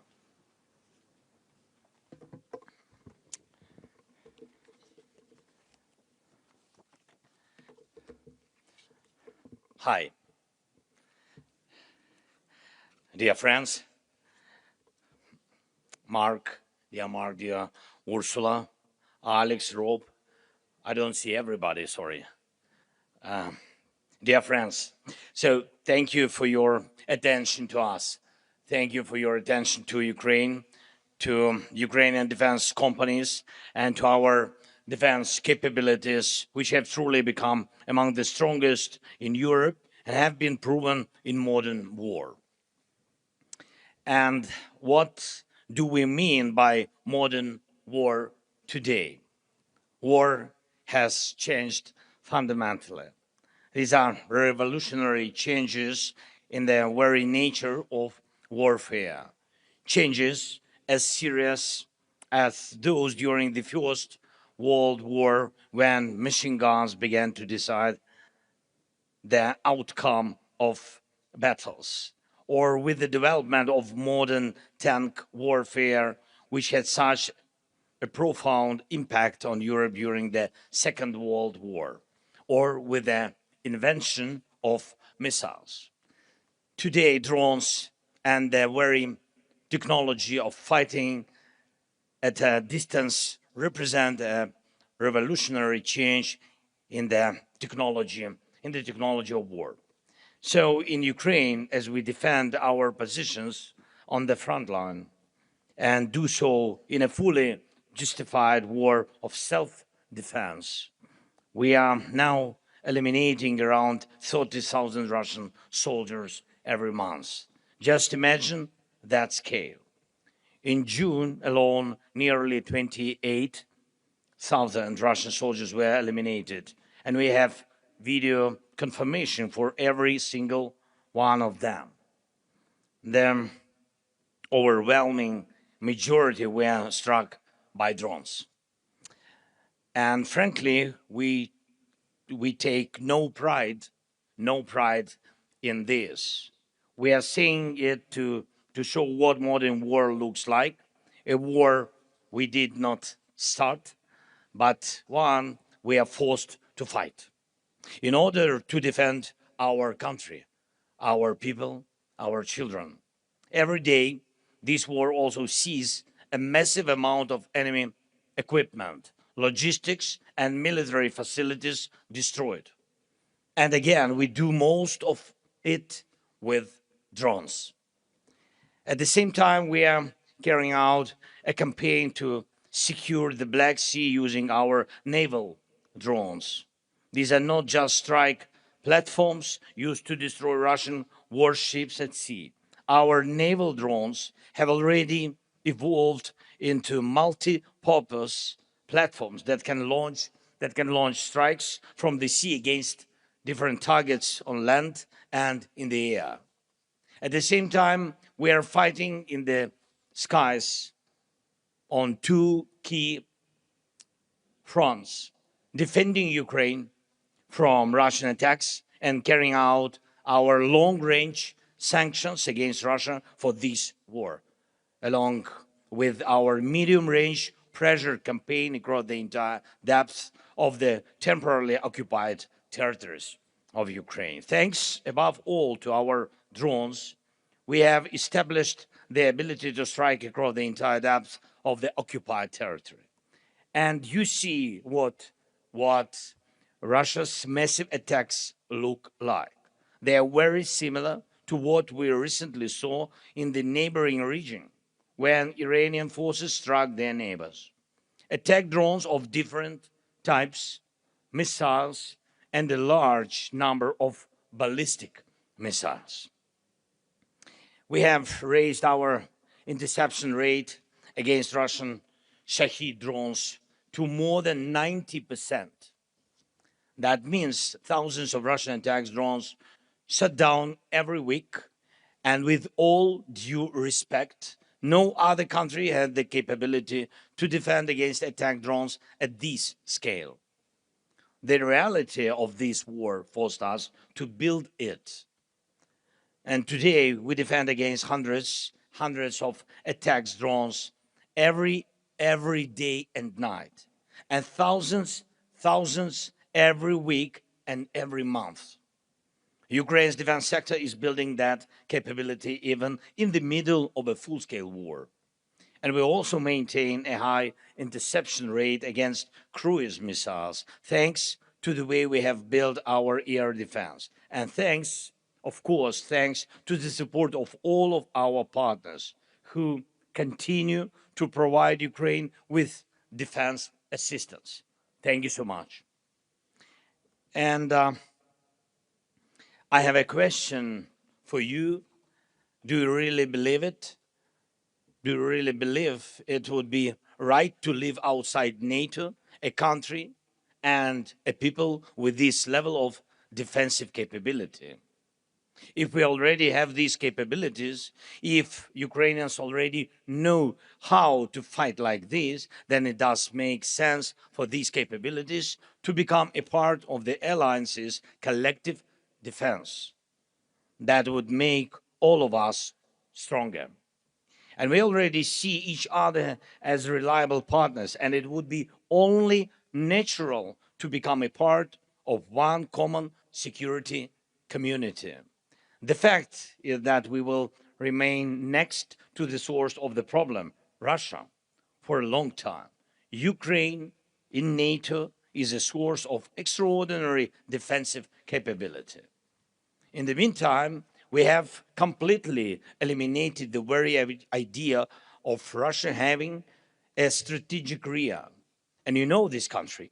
And for a long time, Russia believed it had a territorial advantage.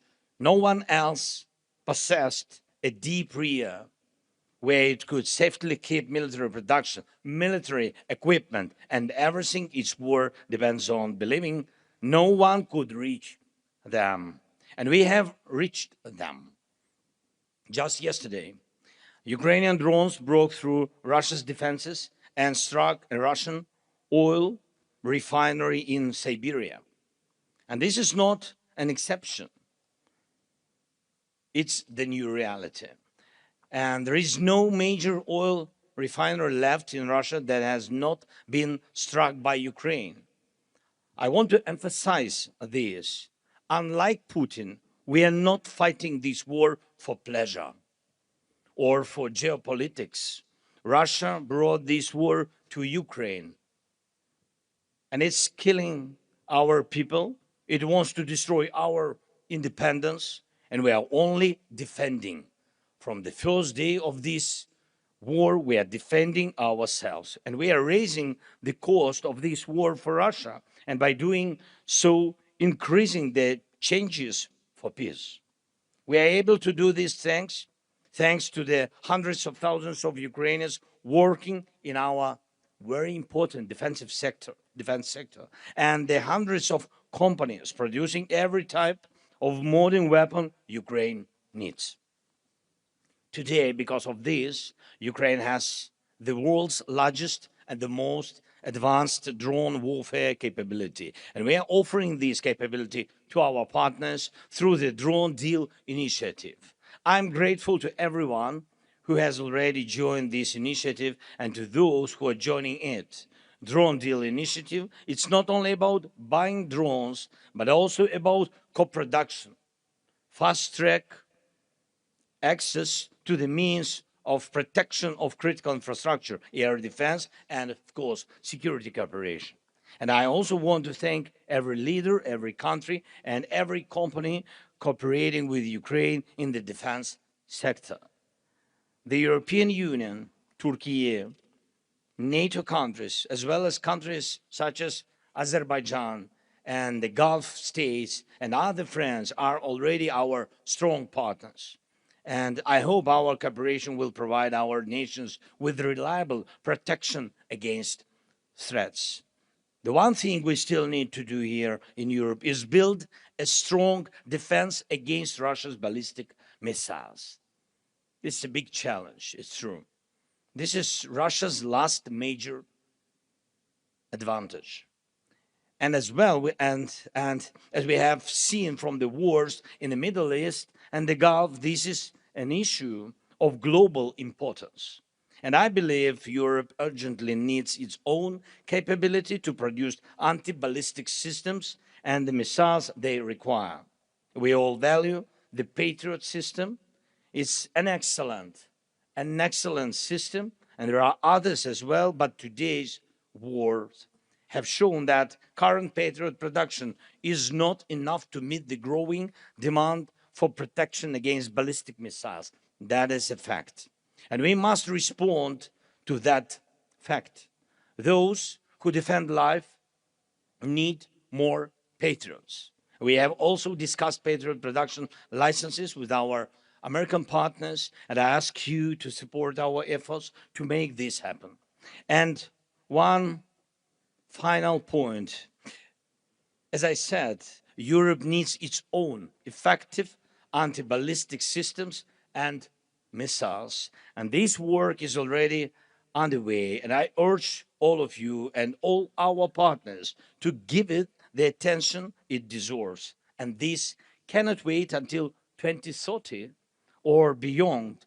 Europe needs affordable, mass-produced anti-ballistic systems as soon as possible. In fact, today.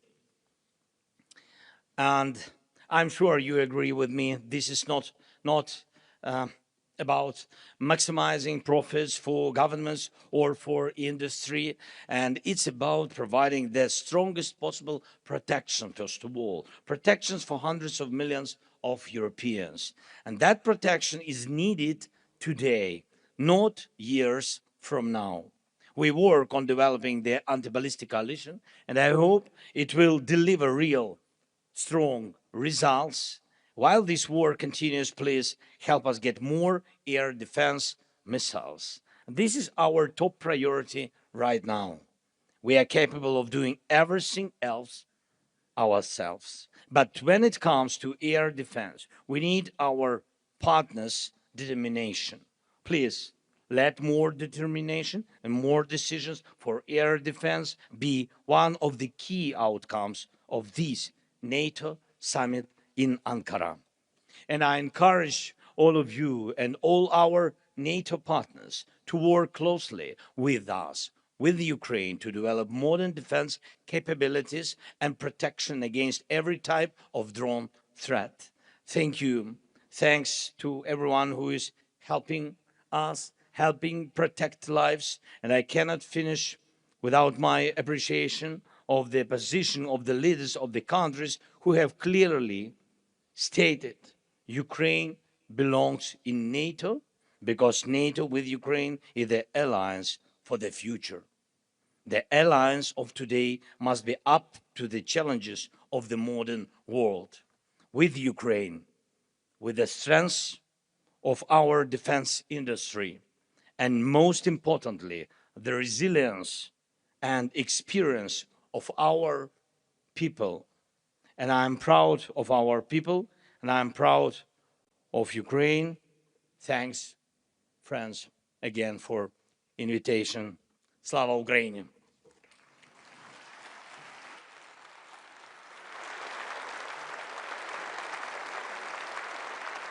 Thank you.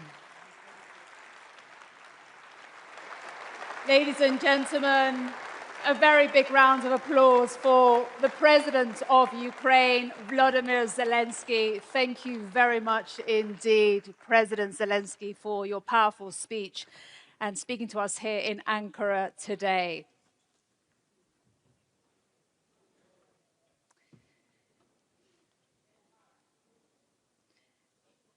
Ladies and gentlemen, we will prepare now for our next session.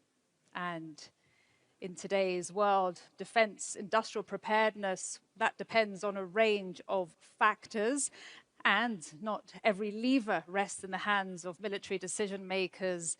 Our next panel is entitled People, Plans and Products, a whole of society approach to industrial preparedness. And this will give us a sense of this complexity and how different institutions have a role to play and play their part. And for that, I'm very pleased to announce our next moderator, and that will be Anton Laguardia, who is the diplomatic editor for The Economist, and he'll be joined by the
Іванович, проходьте туди, щоб не...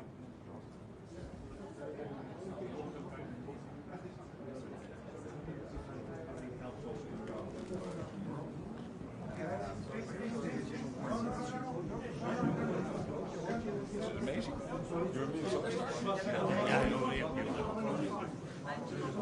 Good afternoon. Good afternoon. Volodymyr, shall we close the door? Great. Thank you. Volodymyr, great to see you, and welcome to the NATO Summit. What we are seeing over the last couple of months is what you guys are doing. It is really courageous. You are successful in hitting the Russian energy infrastructure, the Russian defense infrastructure, deep inside Russia. As you said in your speech, Putin is willing to sacrifice up to 30, some months even 35,000 of his own men being killed on the battlefield. Can you imagine the enormous loss this is for families and everyone? This is what the Russian president is willing to do. But militarily, it is crucial that you have these successes.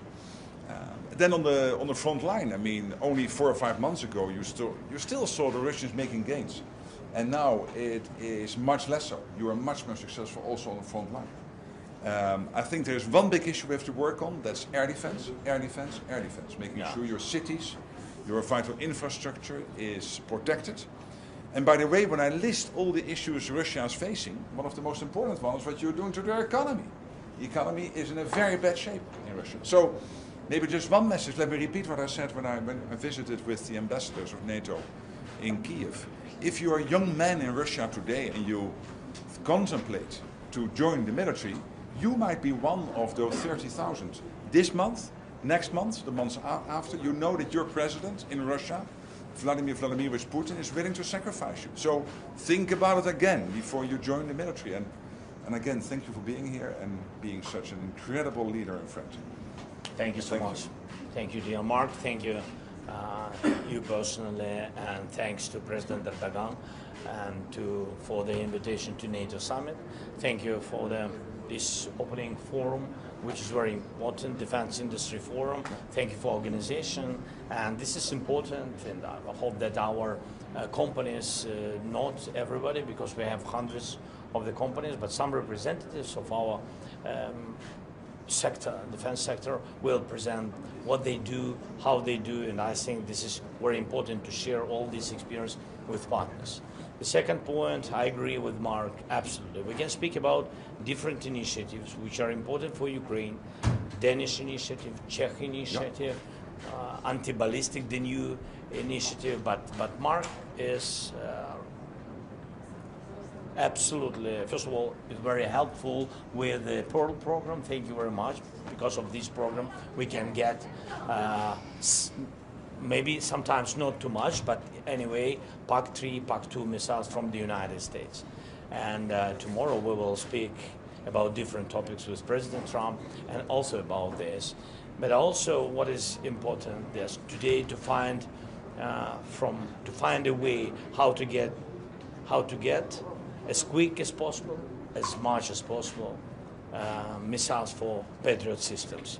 This is the most important thing. We will discuss with Mark this topic. We understand who is not only Americans, by the way, from our friends, they have these possibilities, and we need it very much, and it's urgent topic for us. I think you saw all these attacks from Russia, each day attacks. It's true that they begin to be weak on the battlefield.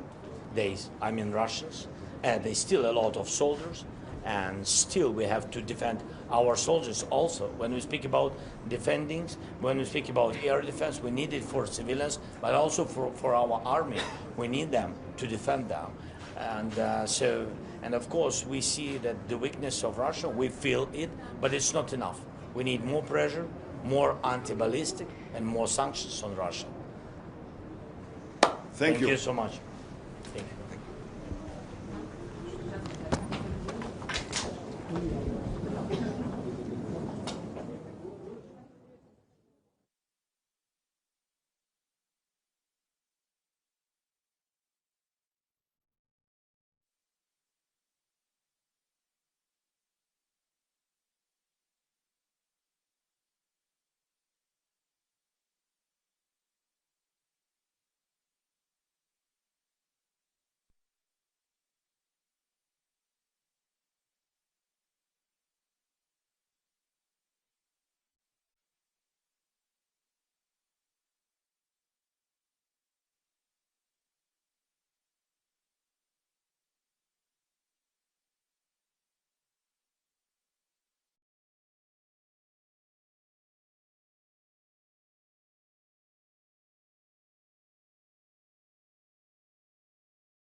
creativity and competence. One thing I would like to say is that one common element among all these security, more than defense-related aspects, is the different pace. The fact that time is really of the essence, like it is in war. And therefore, the mindset has to be different. And I can identify specifically two spots where this is specifically applicable. One is as good as possible and not necessarily always excellent, especially if you want to replace in shorter time some capability that you already have. The second one is, like for defense, the possibility to have collaborations. And I think this is something that can, even if it is related and very specific from nation to nation, needless to say, a nation in the southern Europe like Italy surrounded by sea is different from somebody who is in Central Europe or in Northern Europe.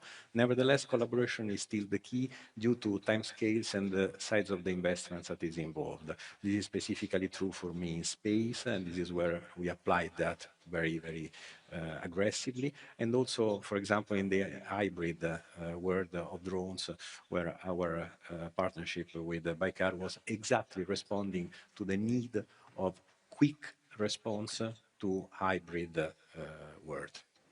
You mentioned the need to have specific budgets that are clear and identified.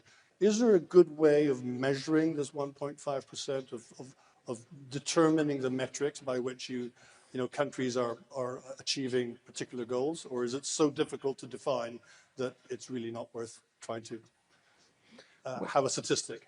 Well, I think the rules for defining exactly how to compute have been stated.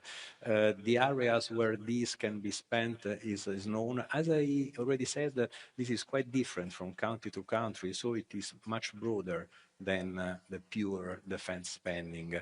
In any case, what I firmly believe is that it is sometimes much easier to feel that 1.5% than to feel really the increase of production and the real ramp up in defense for some countries going from maybe 1.5 to 3.5.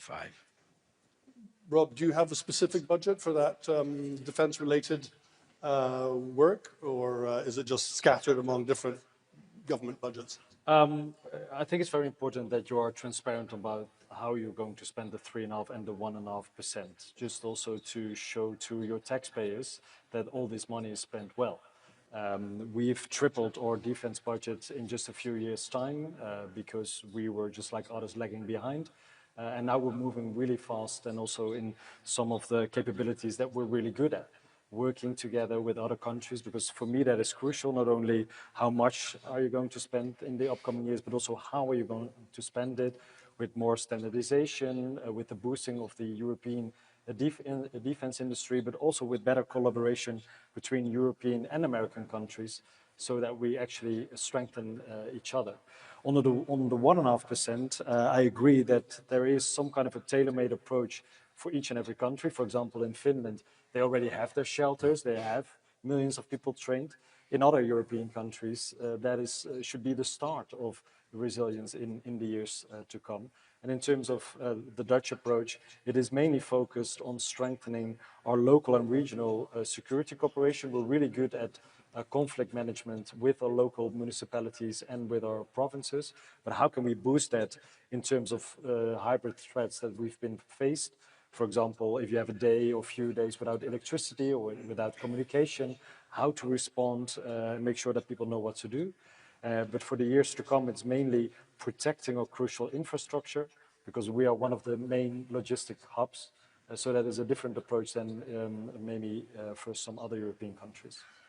Alex, you wanted to come in? Yeah, it's probably not an exact science, but 2 points on it. The first one is, sometimes I feel that we are too focused on percentages rather than capabilities. And we think it's sort of an accounting exercise, where at the end of the day, it's not a real accounting exercise. My second point is, on the 1.5%. There's a rule in NATO that you can only count 1.5%. So a country like Finland, when we put all of things together, like, you know, an LNG terminal, or making sure that communication between authorities is rock solid and is not able to be attacked by cyber, or if we build a railroad which takes you to place X, Y, and Z, we are actually up to 2.4%. But we don't then, you know, in the accounting exercise say that, okay, on hard defense right now, we sit at 2.7, we're going up to 3.2 by 2029, and then, you know, 3.5 by 2035. We say that, okay, we have the 1.5 here and we're 2.7 now. But again, what counts, like Rob said, is what kind of capabilities you have. And we have, you know, I love Italy, but Italy's security situation is a little bit different and the setup is different. So that's why the way in which they account it is different. And finally, we don't have a particular budget moment for this, that you just kind of put them all together and then you present them to the alliance and the alliance is, okay, thumbs up, that's fine. Mikael, you emphasized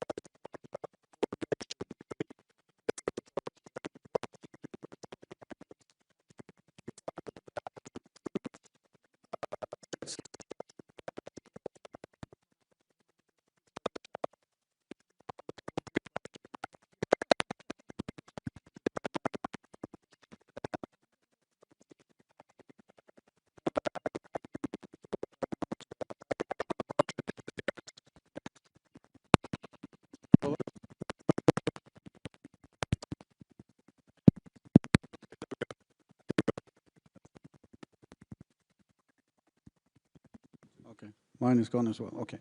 Try this one then. No, I think we still have a way to go when it comes to what we actually do when things happens. I hear that Finland has a very organized way of and governing things in a proper way quickly. I mean, for us, it's like a drone hybrid threat. Okay, we find them, we know what they are, but what do we do? And who is entitled to do something about that quickly? That we haven't covered yet. We have started to organize this in a proper way with regional sort of responsibilities and what have you, but still, the defense forces will never be able to protect all the critical infrastructure. So we have to know if it's the police or if it's us with some additional capability at our sites that would have to do something. And of course, I understand the risk of casualties or collateral damage if we start using our own weapon systems to take out drones, for example. It's a big step to take that. I'm not saying we should, but we haven't organized it properly yet. We're getting there. Remember, we also had a fantastic system during the Cold War. Then we dismantled that to a large extent when it comes to total defense, and now we're rebuilding that again. Not exactly the way Finland has done it, and we have a way to go, but we're getting there. Only the fact that all the citizens of Sweden now has a brochure to what to do when things go wrong, what should you actually have at your house, how long do you have to sort of keep and cope with yourself before anyone helps, is a big step. And now all the businesses, all the companies in Sweden has also a scenario description on what to do if something goes wrong. So we are moving quickly into a much better situation. But still, I cannot call the police if I have drones over my facility. I will do that, but what would they do? That's the question. What do they do, Alex? Well, obviously, just like Michael said, it's not going to be, I think it works, yeah. So it's never going to be perfect. And I think we have to understand that there's a learning curve here. So we have had in Finland 3 major incidents with drones. And you know, in the first one, we found out that our coordination wasn't strong enough. In the second one, we coordinated very well. And in the third one, we coordinated like clockwork. I'll give you 2 examples. If it's a drone, and then the basically lead will be taken, obviously, by the Air Force. But the Air Force will keep not only the rest of the military land and sea on par with events, but also the police and the border guard. Secondly, if it's a cable, then the lead will be with someone else. And the key in all of this is that, you know, you have one situation center which is in charge, and you have a clear protocol of what you're going to do. so both legislation and otherwise. But we have to understand that the system is never going to be perfect, and therefore, in hybrid threats, which Michael was referring to, you're basically going to have to understand that the key there is if a system of cables, of IT cables get hit, are you sure that you can have another ramp up of a system somewhere else, and how quickly can you do that? That's a little bit of a, I think, reality that you have to deal with this. So it's not going to be perfect, but you can be good at what you do. Okay, so resilience is part of the answer here. Rob, you wanted to come in. Yeah, let's see, it's working. Something Alex said earlier, I fully agree on. It's not only about the numbers. This is about a shift in mindset. Yeah. Because if you talk about safety and security, it's not just about how many soldiers do you have, or how many F-35s have you ordered. It's 64. Yeah, very good, very good. But it's mainly about getting rid of the... Michael doesn't look so happy. Yeah. Oh, sorry, Michael. Sorry, yeah. There are other aircrafts. We've been very naive and very spoiled in Europe, thinking that we are just secure and nothing's going to happen to our continent. And we've seen several wars on our continent and outside our continent, but also the threat of being, with the Strait of Hormuz. Earlier we had the gas crisis. Now we're over-dependent on technologies or medication coming from China. So the shift in mindset in Europe is mainly about, let's be aware of the fact that there are so many topics that could actually threat our way of living, could be a threat to our economy, could be a threat to our security. So it's not only about the 1.5%. The 1.5% is a way to have a more public debate on how to boost your society, how to make sure that every level of government is prepared to step in when it's needed. But it's not only the government, it's a whole of society approach. What can businesses do? What can people do themselves? And how can we as governments actually stimulate that and support that with some of the 1.5% spending? Lorenzo, can I ask you about the defense industry, the degree to which civilian industry can help the military side? Are there capabilities in the civilian sector that can help you in this ramp up? Or are the two worlds of military and civilian technology so different now that actually, you need bespoke factories to build, helicopter ships, missiles, and all the rest of it? No, they've been moving quite separately for a very long time, but now I think there is an important level of coordination that is needed and feasible.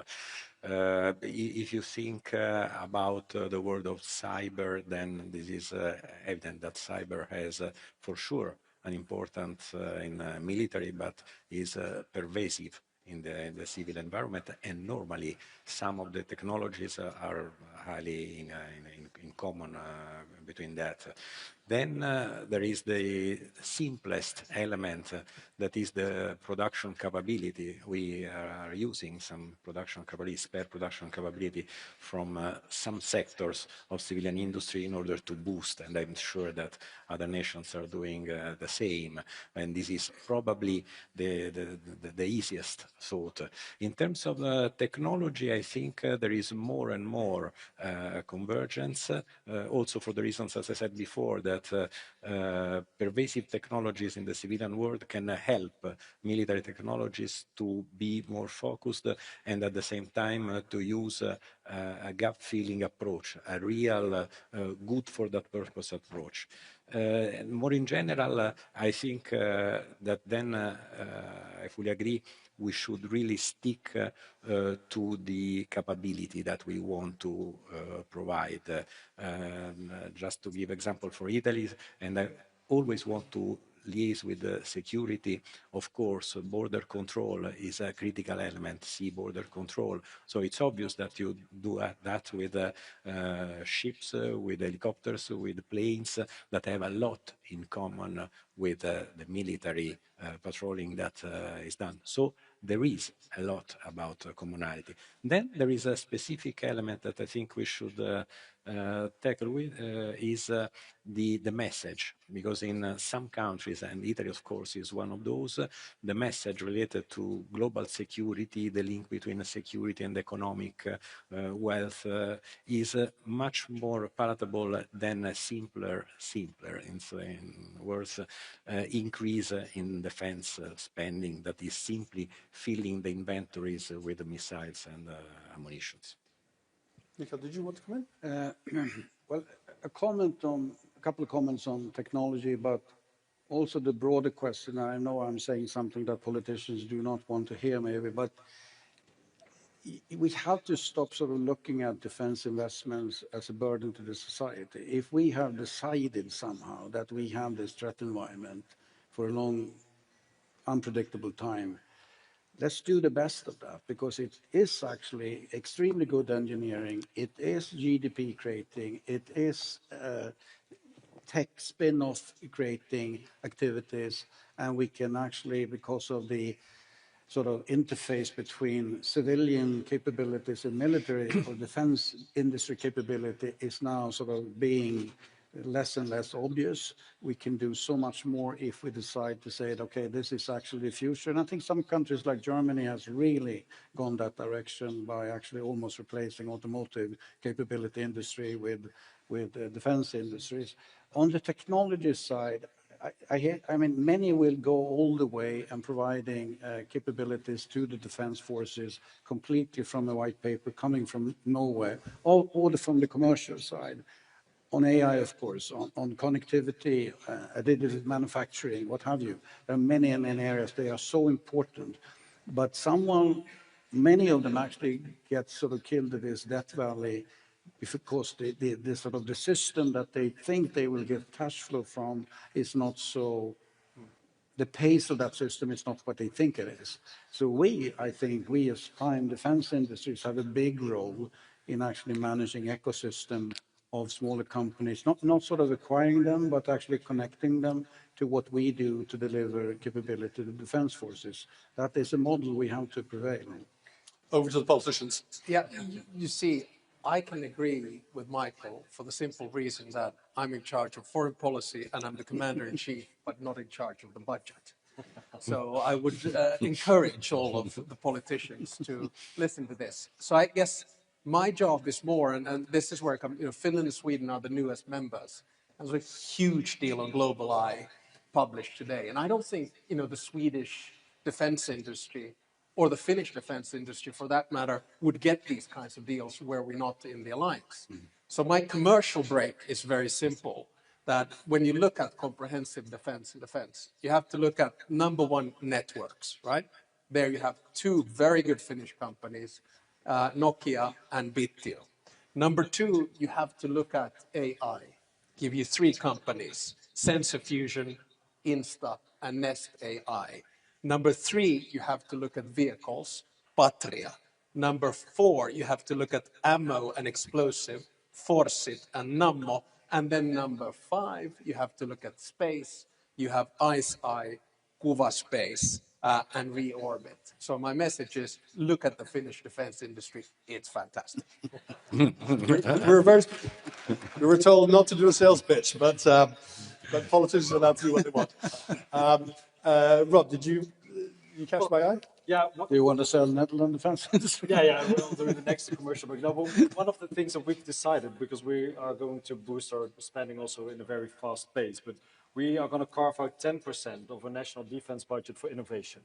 So really to make sure that we can boost the innovation coming from our universities, a lot of interesting startups and scale-ups in the Netherlands, but we also have a very strong collaboration with the National Knowledge Institute, with several companies from the defense industry, but also for dual use.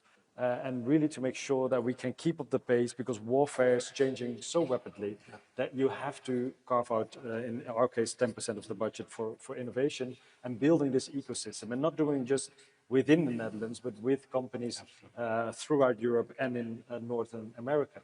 But we also have very strong other companies that are in the end crucial for everything that we do in terms of security. So Alex already mentioned two of the Finnish companies, but we have with ASML probably right now the most important company within the EU.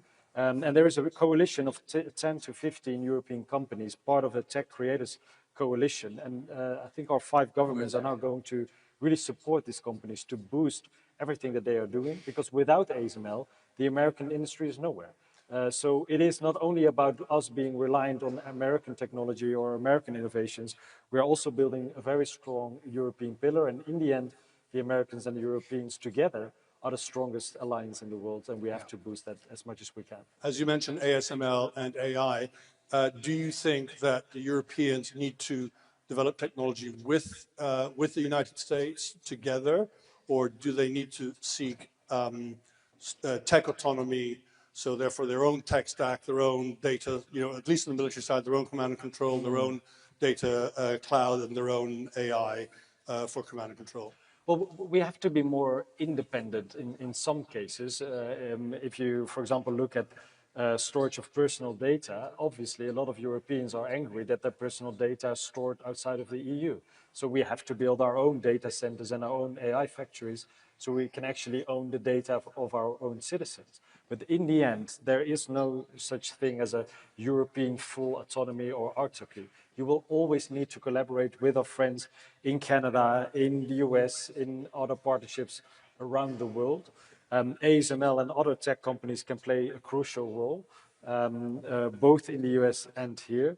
But one figure that is always mind-blowing to me is that ASML is right now by far the net worth biggest company in Europe, but only 2% of their customers are within Europe.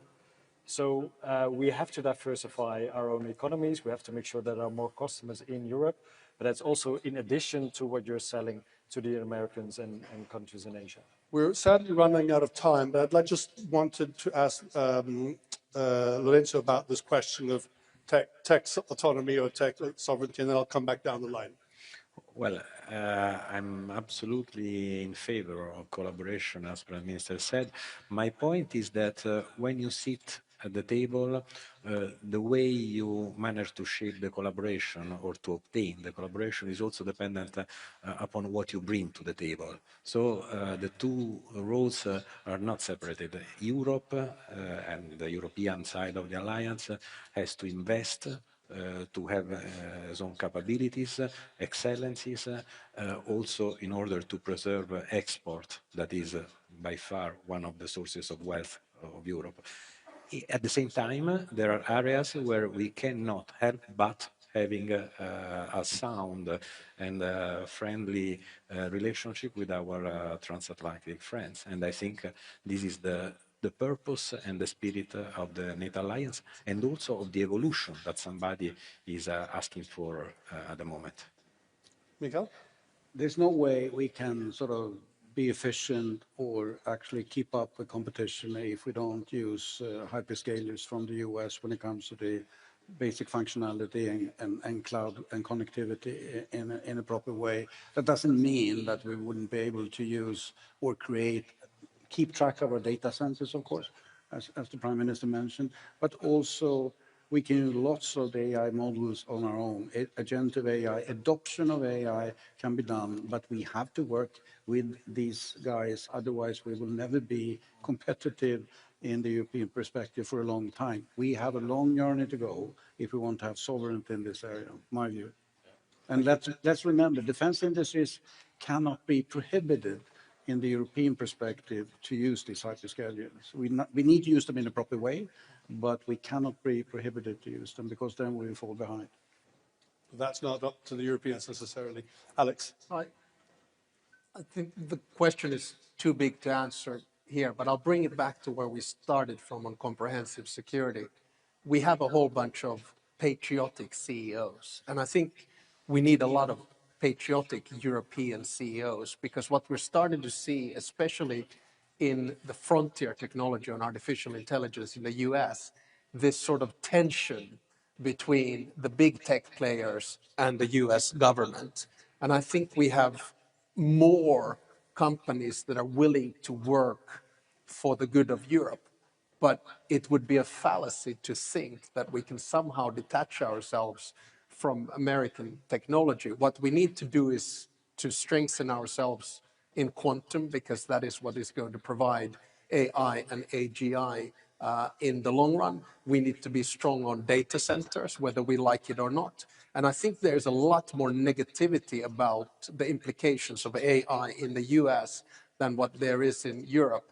So just like in security, don't think that it's a binary question, US or Europe. Same thing in technology. It's not binary, US or Europe. we're going to have to work together on this. And I think we're all learning as we're going along. I think the next stage is actually going to be to have some kind of global AI authority, and we're starting to see that bubbling up, and Europe can be quite good in that game as well. Well, that will be a subject for next year's NDIF. Thank you very much to my panel. Please join me in giving them a round of applause. We've had many more questions that we could ask, but we've run out of time. Thank you.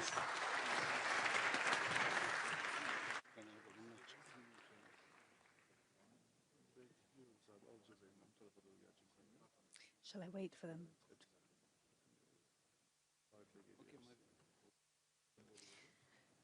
Ladies and gentlemen, please join me once again in thanking our moderator and our panelists. Thank you very much indeed. All right, we continue to our next panel. And as I said before, our last panel, that military leaders don't hold all the levers, but they do still hold quite a few. And the defense industry delivers many of those levers or capabilities for our armed forces. And production, speed, stockpile depth, resilience, plus interoperability and sustainment all affect whether NATO can deter, defend, and also prevail in a contested environment.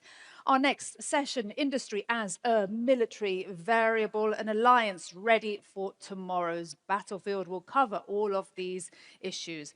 Moderating our session, we have Natalie Tocci, James Anderson, Professor of Practice at Johns Hopkins University SAIS and Senior Fellow at the Institute for European Policymaking at Bocconi University. And to guide us with their best military advice, the Chair of the NATO Military Committee, Admiral Giuseppe Cavo-Dragone, and the Supreme Allied Commander Europe, General Alexis Grinkovich, and the Supreme Allied Commander for Transformational, Admiral Pierre Vandier. Welcome to you all. Ladies and gentlemen, a round of applause for this panel. Thank you.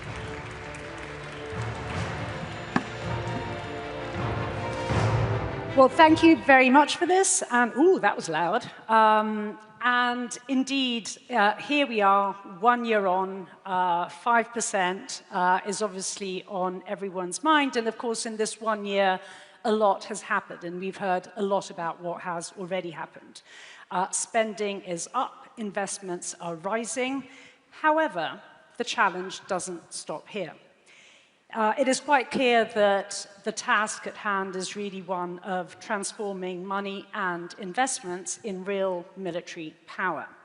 And so the key question which we need to address now is really how to ensure that industry delivers, and it delivers the necessary capacity at scale, at speed, and through constant innovation, while all at the same time remaining united, given that consensus is the name of the game in NATO.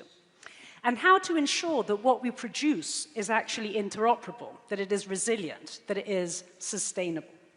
Because indeed, only if all of these conditions are met will deterrence and defense actually be capable. So let us jump straight into this question of military power. And we have, of course, an absolutely stellar panel here who have all of the answers. And let me begin, General Grinkovich, with you, to really give us the lay of the land as far as what the security environment is concerned.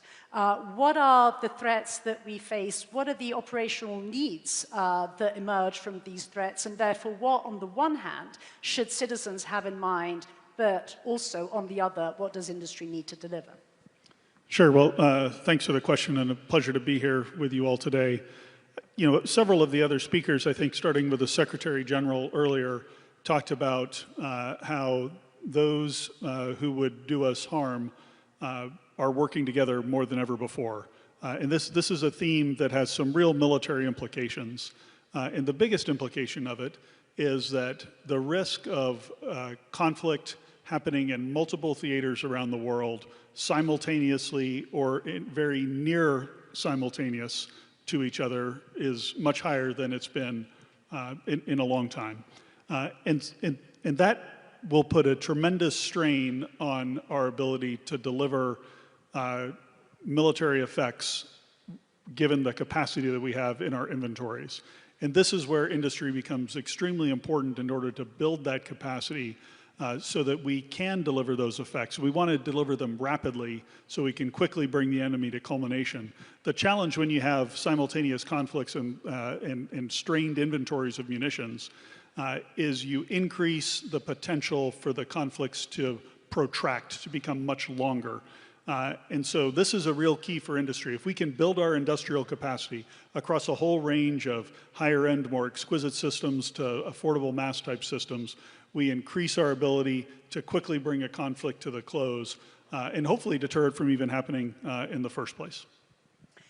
Well, indeed, we, Saker there really put his finger on this question of simultaneity, which I think is a story indeed of simultaneity of different conflicts happening at the same time, and simultaneity in terms of, therefore, different capacities that we need to develop at the same time. But while we need to develop at scale both the exquisite capacity and mass production, we also need to think ahead.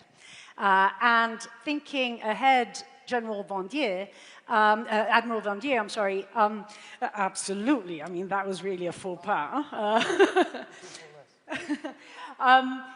The question really is, indeed, what are the capacities that NATO needs to think about when thinking about its tomorrow? What are the areas that, indeed, the greatest attention needs to be paid to? If we look at the Ukrainian war, it's now longer than the World War I. And what happened during World War I? In fact, all the war fighting changed. The aircraft was a toy at the beginning of the war, and we had air combat at the end. The tank didn't exist in the war. It was the first tank assaults at the end of the war. Same for the submarine. We see exactly the same effect of the protracted war in Ukraine, where the two opponents adapt themselves, and we've seen a strong adaptation from Ukraine, which is a digital nation. And today they are doing things ahead of a lot of nations in space, in robots, in AI, and they mass produce drones. They will produce 9 million drones this year. We've seen in the Gulf with Epic Fury that same tendency, the extensive use of AI and space intel to shorten the engagement loop. We've seen a lot of drones on both sides. And so this is to take in action today, to bring that in the planning, to bring the force structures. We know, for example, that a tank battalion would not survive without counter-drones today. That finding the targets will request some risky drones, cheap and massive numbers. So it's really what we have to implement today in our forces. Yeah. Admiral Capodragone, you have, as chairman of the military committee, the tough job of keeping it all together. And consensus is really your task. And of course, it's a task that is a daily task. It is not simply something that is done in key moments such as this. So give us a sense of, indeed, how to ensure that that consensus is actually built and that it delivers, and so as to ensure that the 5% goal that we are moving towards is actually reached and does not go to waste. Well, first of all, the 5%, I consider that not just a number, but let's say promise, commitment to our military, that we will provide them with the tool they need to fight and win in case, is to our adversaries, that they will pay a higher and higher toll if they test us, and also to industry, that this is not just a moment, it's something solid right there, and they can count on that. As far as the waste, again, it is something that we pay a lot of attention to it. It is in the dark. It's something that we need to be aware of. Waste, for example, is when we have 32 system or platform different, not interoperable. When waste is when prestige prevail over readiness. Waste is when we sign a check and all the stuff. Support, munitions, enablers of a platform are late. These are waste that we need to be aware of, we and the industry. And as far as consensus, that's that's the challenge. But I'll tell you what. First of all, this is the right tool. And the military committee, I mean, it's the right tool where the right part of NATO in which we have. It happens that one morning we got into the meeting room with 32 different position or opinion or whatever, but we come out with only one. That's something that it is the guarantee that we as military committee provide really a military advice unfettered. I mean, you know, government changes, Chief of Defense changes, Chair of the Military Committee changes, but the threat is right there. It is evolving, but it's right there. It's our reference point to come up with a good, professional, unfettered advice, which overlasts all the governments, I think, and that's the guarantee also for the industry that something stable. So at this point, it is a commitment. It is not the moment, as I told you. Our demand is something right there. It is a trajectory we are on, and we want the industry to jump on it. I mean, no more behind the scene, but step on the stage and sing and play with us, because deterrence is something we build together. And indeed, it is really a story about industry in sync with government, with NATO working together, and doing so at speed. Now, speed, Admiral, is really a word that I've heard you talk about a lot in the past. And I've heard you define time as really being the main battle space. Could you perhaps give us a sense about what you actually mean by this, and how do we actually ensure that speed is delivered? Yep. Speed, time, velocity are the three words that are most recurrent from this morning on. Right. I mean, time, of course, connect all the domains. I mean, time dictates when we see a threat and when we act. Drones has shown us very clearly. They decide the time between a target is detected and to the time in which it is a strike. Industry, military, and institution need to change their mindset. We need to work and to react on a fastest clock all together, all of us. And basically, that's I would make it very, very short. The next advantage will not belong to the alliance with the nicest, the most modern, the most sophisticated, the sexiest platform or system, but to the one who can learn fastest, decide fastest, scale fastest, recover fastest in peace, crisis, and war. At the end of the day, my personal opinion is time is no more a battlefield variable, but it is an operational domain. Absolutely. Admiral Vandier, I want to come to you on this question of speed, because I think there is indeed a key nexus really between speed and innovation, right?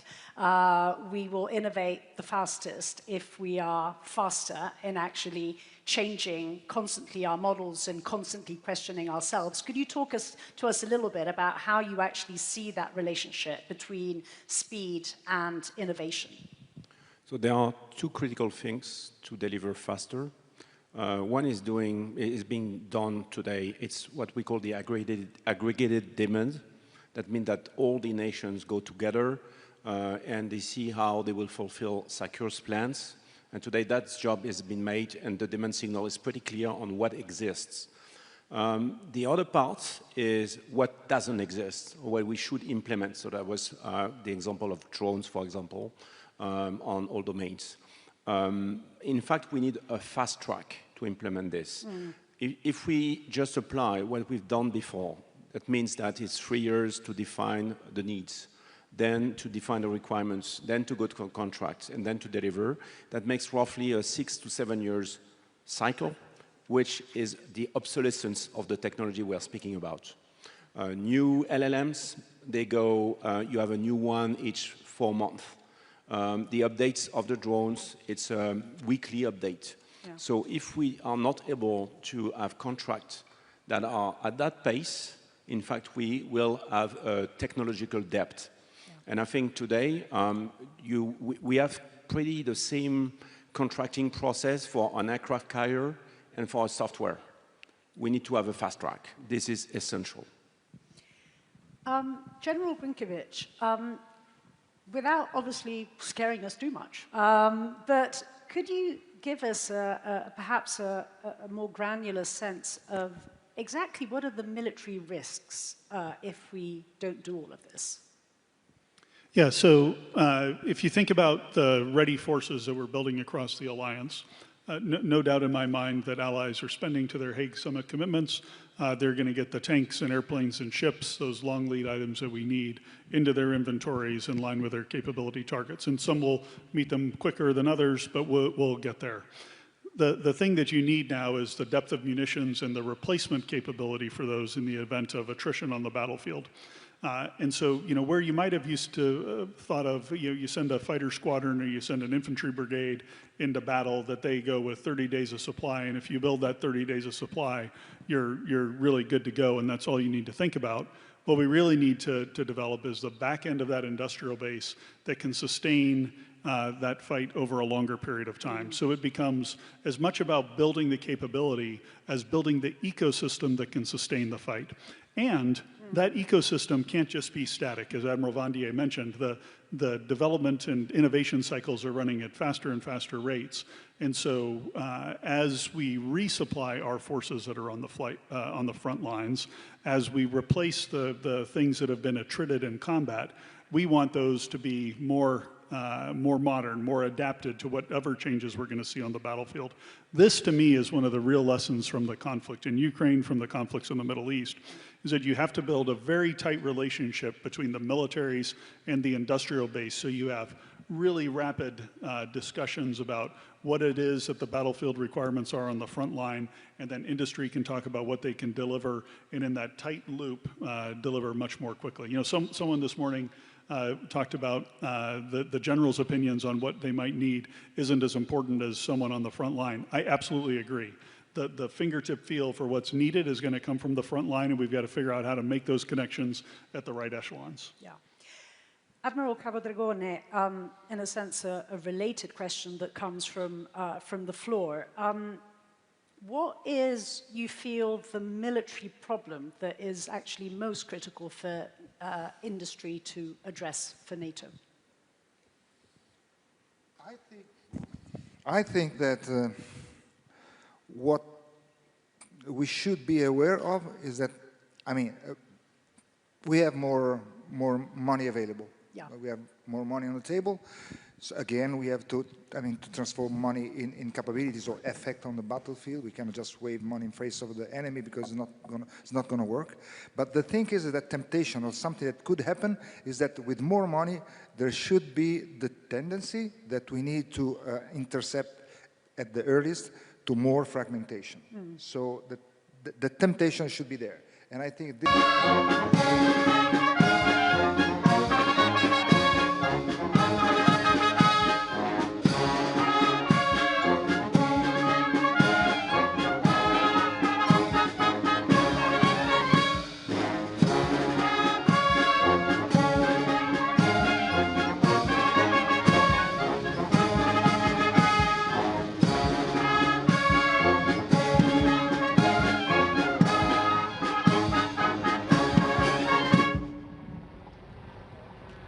Sağ duruş.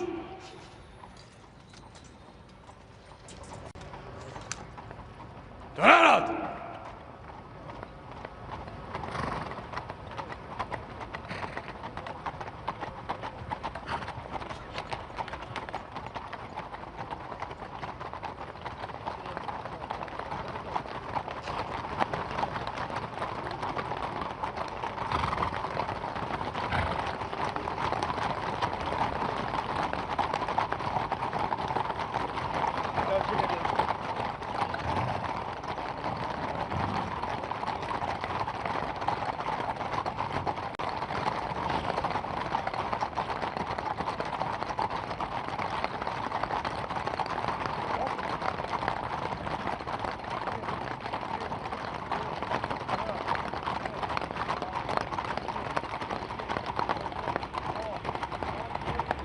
Noktası.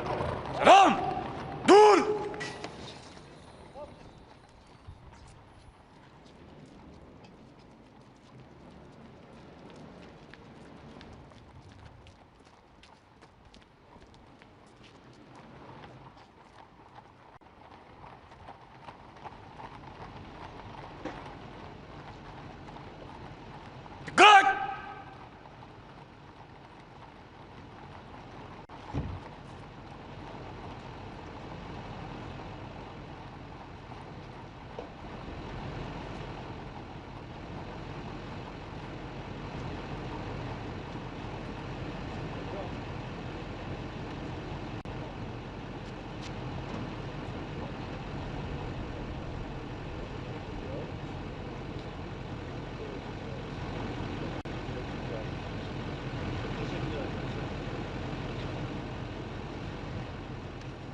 Görüşürüz, alacağım bırakacağım.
Merhaba Ashkar.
Okay.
Öncelikle NATO Liderler Zirvesi'nde değerli dostumla Ankara'da bir arada olmak bizlere ayrı bir güç katmıştır. Kendilerine hoş geldiniz diyorum. First here, on the occasion of the NATO summit, I would like to welcome my valuable friend, Mr. President Trump, who has participated here today with us and added strength to the summit that we are convening for. Ve bu ziyaretin ne kadar önemli olduğunu özellikle ifade etmek istiyorum. And I would like to express how important this summit is that we are here gathering for. NATO Liderler Zirvesi'nin bugün Ankara'da yapılıyor olması ve tüm liderlerin şu anda ülkemizde bir araya gelmesi, yarın değerli dostum Sayın Trump'la birlikte olması bizlere ayrı bir güç katacaktır. The fact that we are convening here today for the NATO Ankara summit and that all the leaders are arriving and tomorrow with the presence of President Trump, which will be adding might and strength to our summit. Kendilerine tekrar hoş geldiniz diyorum. Once again, I would like to say welcome, Mr. President. Well, I want to thank you very much. As everybody knows, it's been very much reported. We are great friends. The president has done an incredible job. Just landing at the airport, to see such a beautiful airport, and to have a building named after me. I was very happy about that. That was very nice. The airport is absolutely beautiful. The roads coming in were brand new and beautiful, and you've been a great leader and a respected leader all over the world, and we really do. We've had right from the beginning good chemistry. We've had a very special relationship. Turkey has become, under the president, a very powerful country militarily. People don't know how powerful, actually. They have a lot of our equipment, and they have a lot of great soldiers, and they're really somebody to be reckoned with. And the nice part is that because of the relationship that we have, it's all gone very well. I just want to say that I have a lot of respect for the president, and I think it's really to the benefit of both countries. We're going to be talking today about trade. We're going to be talking about other things having to do with the military, lots of different things. Probably we'll mention Iran, where we have essentially decimated their military. They cannot have a nuclear weapon.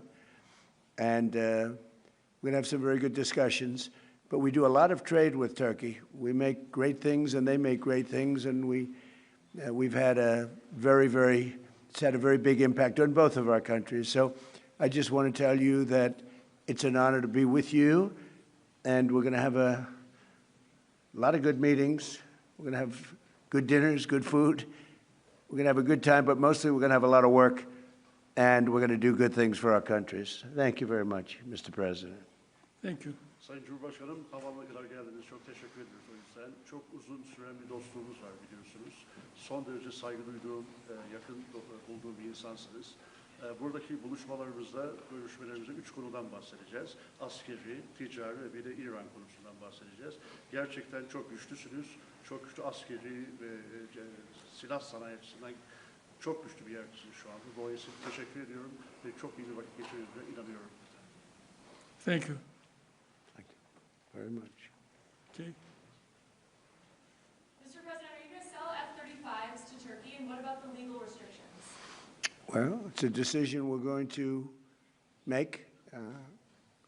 We have a very good relationship. I would think that many people, I can tell you, many people, including the people sitting right here, thinks, why wouldn't we do that? We have a better relationship with Turkey, and Turkey's been in many ways much more loyal than other countries that we think would be loyal. So, yeah, it's something certainly we would consider. It's a great plane. It's the best, currently the best plane by far. And it's certainly something we will consider, yeah. Yes, Daniel, please.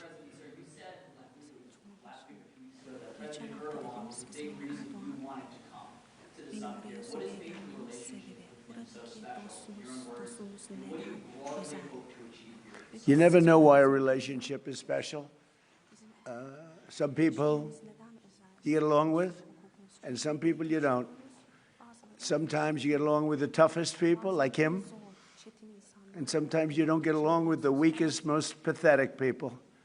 You just don't get along. Maybe you don't respect them, but from the day we met, we got along. We had a pastor, as I remember, his name was Pastor Brunson, and it was a very big thing, and it was very traumatic. He was sentenced to a long-term prison sentence, and I felt he was innocent, and I called. Other people called. They got nowhere. I called the president, and he released him immediately. It was something that the evangelical community will never forget, and because he was a good man, Pastor Brunson. So, just things like that, we just it's always worked out. And I think it's been from the very beginning, from the first moment. I said it before, it's a chemistry that works between us. There are those that I don't have a good chemistry with, I will tell you that. And we work that out too.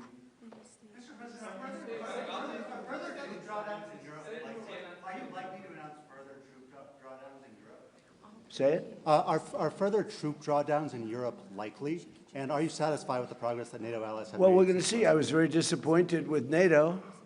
And frankly, if it weren't held in Turkey, where my friend happens to be a very strong leader, a very strong person, it's possible that I wouldn't have attended. I felt I had to attend because of the fact that, I know he's gone all out. It was a big thing to have NATO come to Turkey or any place else. It's a big thing. But we weren't treated well because we did something in Iran. We don't need anybody's help. I didn't even want their help. But before I asked, they said they wouldn't be there. And we've invested trillions of dollars in NATO. Why? To protect European countries and others, Canada, etc., but to protect people, countries from, generally speaking, it used to be the Soviet Union, now it's Russia. And I say that's fine, but you would think that they'd be very willing to do something to help us. And they really weren't. In the case of the United Kingdom, the Prime Minister, I guess he's no longer there, maybe because of this. It was a very unpopular thing he did. He said, no, we'll help after the war is over. I said, I don't need that kind of help. We didn't need any help at all. And in a way, I was testing people. I was testing to see whether or not they'd be there, because I've long said that we help them, but I'm not sure that they'd be there for us. And Italy turned us down, and Germany turned us down, and France turned us down. And it's okay. But, you know, why are we spending hundreds of billions of dollars and they're not there for us? We've always been there for them.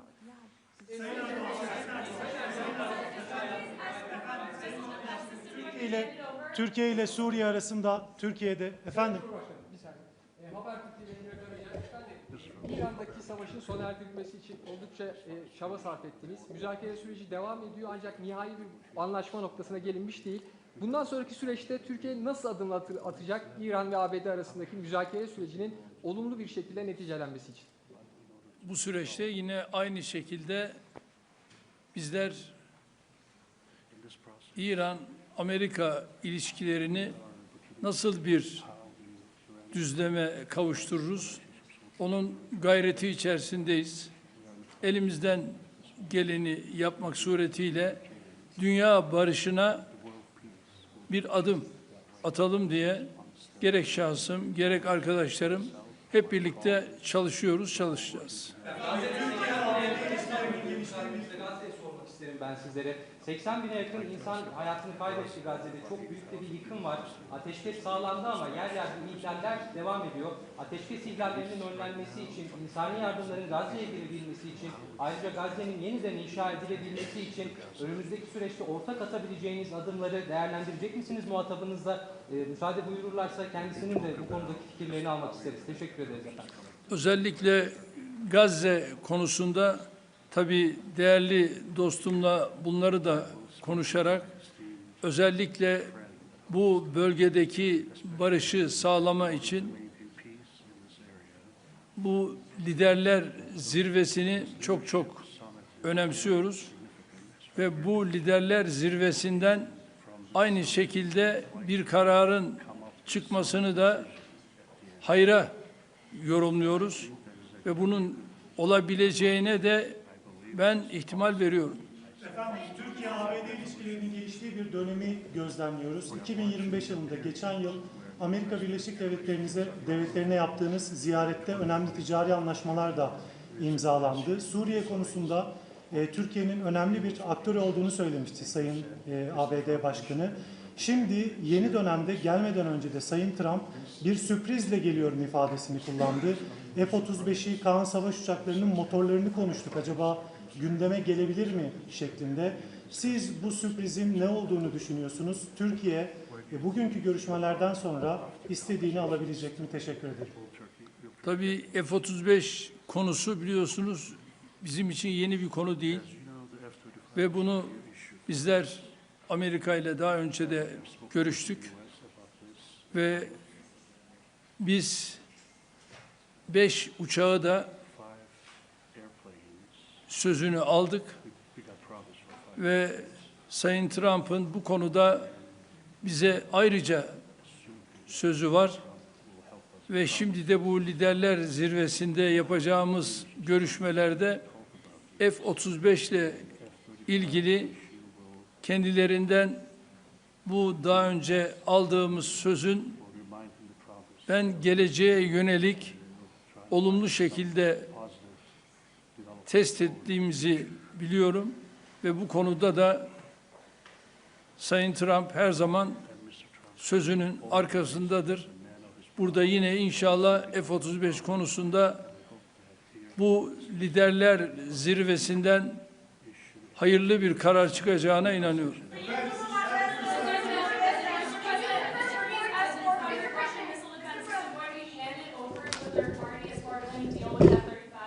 What does that mean? Is it going to be handed over to a third party?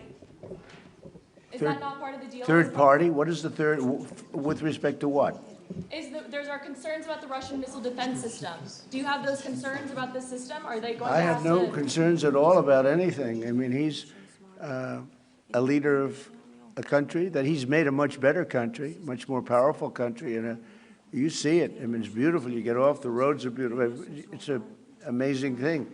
No, I have no concerns about anything having to do with Turkey. The relationship, I would say the relationship with Turkey right now is better probably than it's ever been. It was good in my first 4 years, but I think now it's probably even better than that, if that's possible.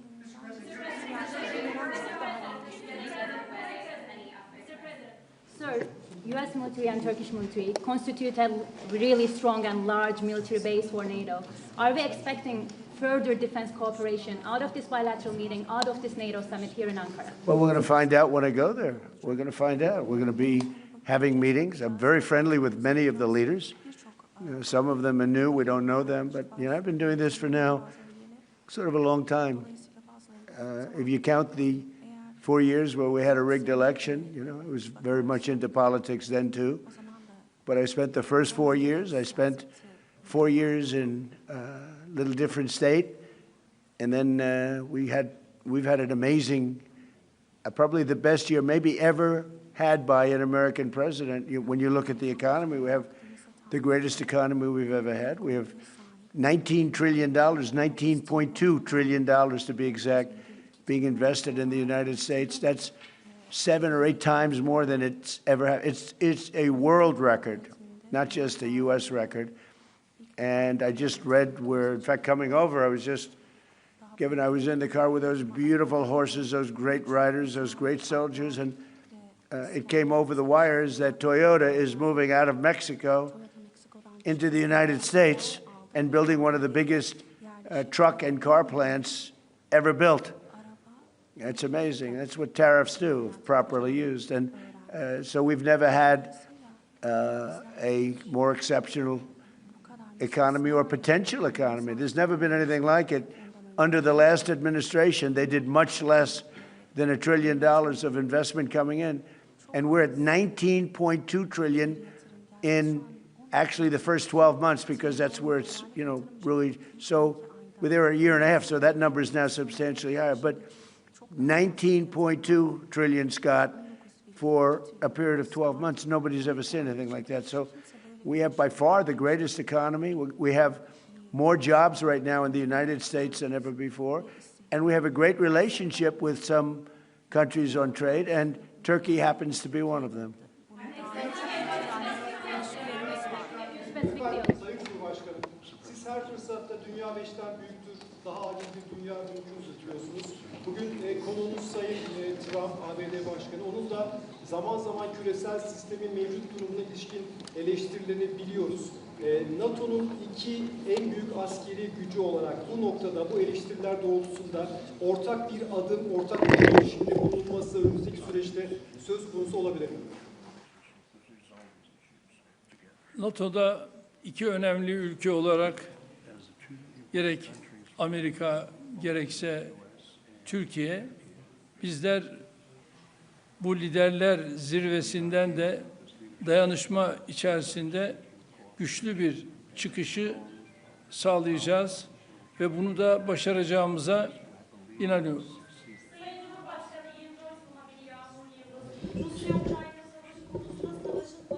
Bu yana ara buluculuk tesis ettiniz. 2 ülkenin Dışişleri Bakanlarını Antalya Diplomasi Forumu'nda bir araya getirdiniz. İstanbul'da çok önemli müzakereler yürüttünüz. Bu zirve kapsamında da Sayın Trump'ın Sayın Zelenski ile görüşeceğini biliyoruz. Nihai aşama olarak hangi noktadayız? Savaşın sonlanması konusundaki gidişata ilişkin değerlendirmeniz nedir? Teşekkürler. Antalya Diplomasi Forumu'nda Dışişleri Bakanlarınız bir araya geldiler. İstanbul müzakere sürecini de... Is that for me? Are you asking me, or are you asking the president? The president, yes. Biz Rusya-Ukrayna arasındaki bu gelişmeleri de yine değerli dostumla burada paylaşacağız, görüşeceğiz ve ona göre de adımlarımızı atacağız. Televizyon kanalından Hatice Kübra Bal, benim sorum da aslında az önce biraz yanıtladınız ama Türkiye'nin 5. nesil uçağı Kaan motorları için F-110 motorlarından söz edeceğiz. Aynı zamanda kassa yaptırımları ve bu bağlamda da F-35 alımı ile ilgili aslında bu görüşmeden bir somut sonuç bekleyebilir miyiz? Onu merak ediyoruz. Ben bunu daha önce değerli dostumla görüştüm ve Kaan'la ilgili onun motorları noktasında bu liderler zirvesinde bu görüşmeyi değerli dostumla tekrar bir araya geldik. Onu görüşeceğiz ve inanıyorum ki bununla ilgili bize verdiği müjdeyi burada da tekrar edecektir. Ve bu müjdeyle de herhalde liderler zirvesinde kendisine teşekkür edeceğiz. You know, I might add that Turkey bought planes. It's the best plane. But they bought planes from the United States. And when you buy a plane from the United States, if there's engine rehab and other things that are done to engines, there's various things that happen, including just maintenance. I think we have an obligation to maintain engines and help them maintain engines. When you buy a plane from us, what are we going to do? Say you're buying a plane if the engine needs work or if the engine has to be rehabilitated or even upgraded somewhat. But I think we have an obligation to do that. What are you going to do? Say, I'm not going to do that? Look, Turkey's been, I know, you know, a lot of people don't agree, although I think with time they're starting to. Turkey has been a great ally for us. Turkey could have gone on the side. They know Iran very well, and they know the problems with Iran. But they've been very instrumental, along with a couple of other countries, of helping. They could have gotten into the fight. You know, I hear some people saying about their relationship with Israel. They could have gotten into the fight. They're a very powerful military nation. They didn't do that. Maybe they didn't do that because of me, but they could have gotten into the fight on the other side. They are a nation that's been very, very good, and I can speak for myself as president. They've been extraordinary in many ways with respect to our relationship, including trying to end the war with Iran, or whatever you call it. It's not even a war, it's a military operation. It's a denuclearization. That's really what it is, of Iran, because I don't think he wants to see them have a nuclear weapon either. I'm pretty sure of that. In fact, I'm totally sure of that. So, but when they buy a product from us, whether it's a plane or anything else, when it's time for maintenance, I think don't we have an obligation to help them? What are we going to do? Say, we're not going to let you use the product that you spent a lot of money in buying? And especially when it's been somebody that frankly has been more helpful to the United States than many other more traditional countries.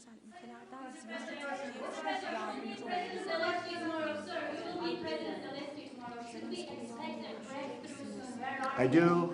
I had a very good talk with President Putin, who, by the way, has a lot of respect for President Erdogan, a lot of respect for him.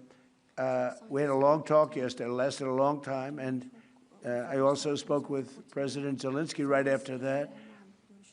I think they both want to make a deal.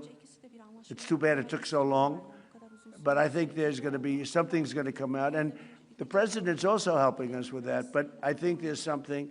You know, I settled 8 wars, and I think we're going to be settling a 9th. It doesn't seem likely now, but sometimes with war, I see when it's least likely, that's when it happens. I had a very good talk with President Putin. I had a very good talk with, I would say, as a combination. A lot of times I'd do well with Putin, and Zelensky would be a problem, or vice versa. Zelensky would be great, and Putin would be. They both want to get it settled now. More than that, that's all I do in my life is deals. I know deals. And I think I think we're going to get it settled, hopefully soon. Last month, 35,000, mostly soldiers, died. The month before that, it was 24,000. The month before that, it was 27,000. And the month before that, it was 29,000. But last month, it was 35,000 young soldiers, mostly soldiers, died. And that's crazy.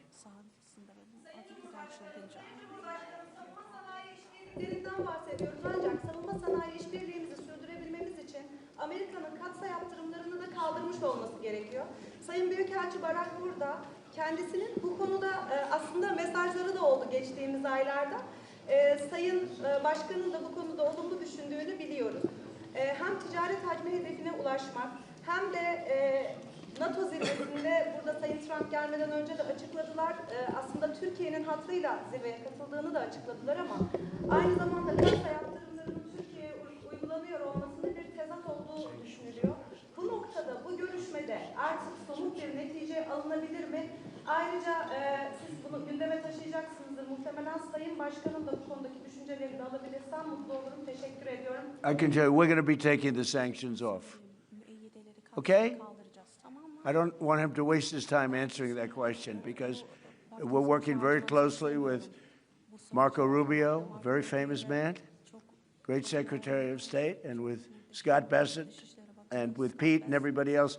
We're going to be taking the sanctions off. It's time to do that. Okay? We don't want to sanction friends. It's very simple. There's plenty of people we can sanction, and we are sanctioned. We don't want to sanction friends. And because of the president, you know, we have a very good relationship with the new leader of Syria, and he's done an amazing job. In a year and a half, he's pulled the whole country together. And I have a very great relationship with him. And somebody said, well, he's pretty rough to put him there. I approved him along with the president. We were the two that really wanted him. And he's done a great job. He's done a great job. He's pulled it together. Not an easy job. Post yesterday with respect to Prime Minister Maloney, that True Social post with the restraining order. Oh, I don't know. I think she's a nice person, actually. We've had a good, we had a bad relationship. It became a little bad because she refused to help us. Again, I didn't put a heavy press on her, but she refused to get involved with the Hormuz Strait, or you could also say just Iran. She refused to get involved. So it soured my relationship with her a little bit. But I like her. I think she's a nice person, actually. But I think she made a mistake. You know, they get a lot of their oil from, we don't get any of our, we have a lot of oil. The United States has more oil than anybody. And when you add Venezuela to it, it's like we have far more oil than anybody. We don't need the straits. We do this because we think it's an important thing to do. But she just wasn't there for us. And I wasn't happy about that. You can imagine, I wasn't happy about that.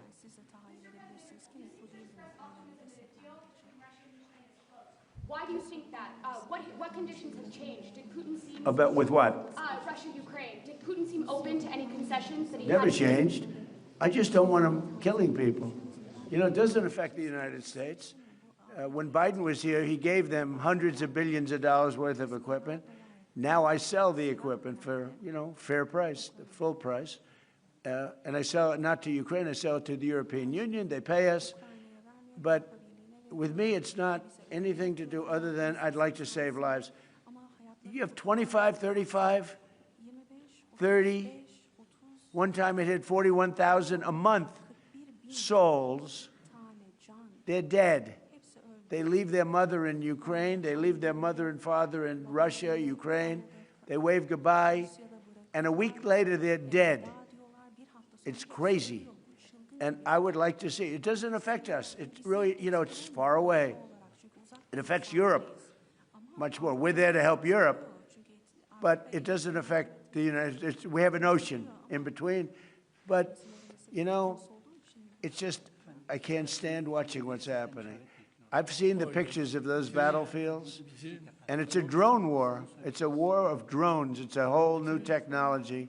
And we're actually the leader in drones now. We have the most sophisticated drones, but people wouldn't believe how violent it is. And I've seen the battlefields. They send me pictures. I actually want to say, don't send them to me. Pete, this man right here sends me pictures.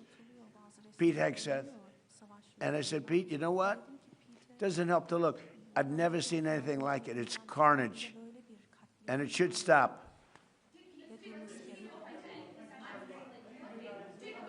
Open to any concessions to end the war? Did Putin seem open to any concessions to end the war in your call with him? I get along very well with both, and we're going to get it settled. And President Erdogan's helping us get it settled, as he's helping with Iran.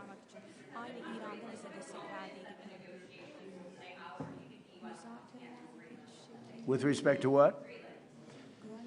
Well, that's what hurt my relationship with NATO, because Greenland doesn't help Denmark.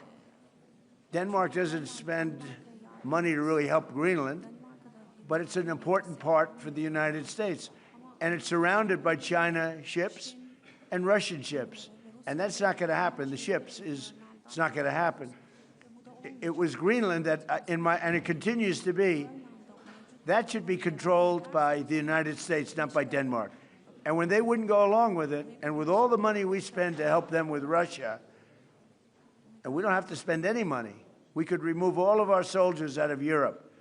Because as you probably noticed, Europe's a very different place than it was 20 years ago. A lot different, much different. It's a much different, and they better be careful with immigration and energy. If they're not careful with those two things, you're not going to have a Europe anymore. Okay, thank you very much, everybody. Değerli arkadaşlar,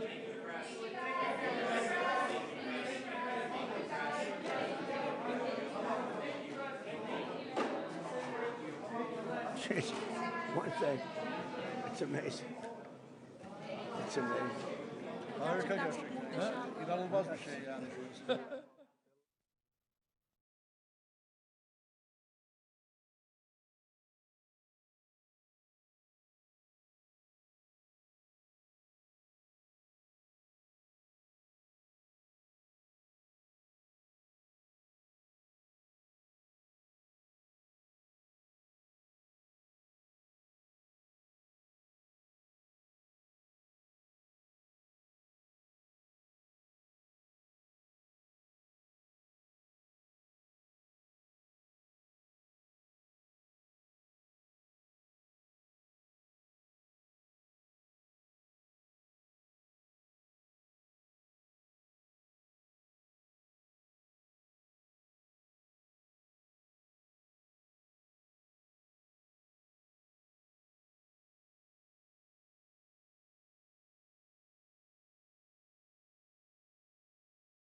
Pa mi smo uvijek zastupali, i to je od pamtivijeka načelo slobode plovidbe i sigurnosti, da je sloboda sigurnosti svaka zemlja i članica međunarodne zajednice Ujedinjenih naroda. Dakle, imamo jednaku odgovornost i sloboda plovidbe bi trebala biti zajamčena, ali o tome naravno se može razgovarati. Ali za nas je apsolutno sigurnost plovidbe.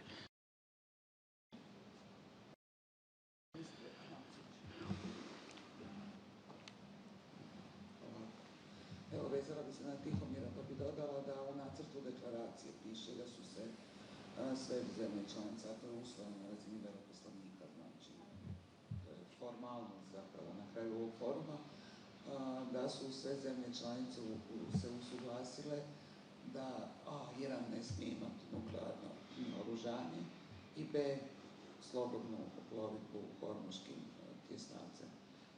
Što bi to značilo na razini cijelog saveza? Kako vi to vidite? Pa vidim kao jedan napredak i upravo je današnji summit, ovogodišnji summit pridonosi jedinstvu, jačanju jedinstva, transatlantske suradnje i ono što je, kada govorimo o obrani i sigurnosti, Europe i Sjedinjenih Američkih Država, niti Sjedinjene Američke Države mogu bez Europe, niti Europa bez Sjedinjenih Američkih Država, ali vi ste vidjeli u zadnjih mjeseci, počev od one subote 28. veljače, što se sve događalo i koliko smo bili zabrinuti upravo i zbog hormuškog tjesnaca koji je bio zatvoren i koliko su građani, koliko je Hrvatska, naravno isto kao i sve druge države, koliko je vlada bila angažirana u smanjivanju, u pridonošenju, smanjivanju utjecaja, negativnih implikacija na ono što se događalo, dakle, zbog hormuškog tjesnaca, a to je visoka cijena energetskih derivata, energenata općenito. Tako da i ovo što se događalo u međuvremenu i višeputno sastajanje i Sjedinjenih Američkih Država i Irana za pregovarački stol, što smo mi od početka pozdravili. Evo i pozdravili smo i što se to dogodilo u Pakistanu. Pakistan je bio medijator, to je zemlja upravo gdje ću ja biti sutra prvi europski ministar koji će posjetiti tu zemlju koja je doista važna i koja opet nudi i dalje svoje usluge. Svakako da su ove teme apsolutno da će biti na stolu, da će se o njima razgovarati. Ono što je najvažnije je zapravo da nema ratnih djelovanja, da je hormuški tjesnac otvoren i da sad o raznim drugim modalitetima će se nastaviti razgovarati kao što se razgovaralo još od 2015. 16. godine o ugovoru o nuklearnom naoružanju. Tako da sve je to na stolu. I želimo čuti što će drugi isto tako reći. Mislim da to glavni tajnik Mark Rutte dobro koordinira i ono što je najvažnije da imamo afirmativan pristup prema budućnosti našega saveza i cjelokupnom euroatlantskog prostora, ali i međunarodne zajednice, jer mir nema alternativne za mir. A s pogledom isto tako i na Ukrajinu. Sada dolaze u ovim trenucima Ursula von der Leyen, predsjednica Europske komisije i predsjednik Europskog vijeća.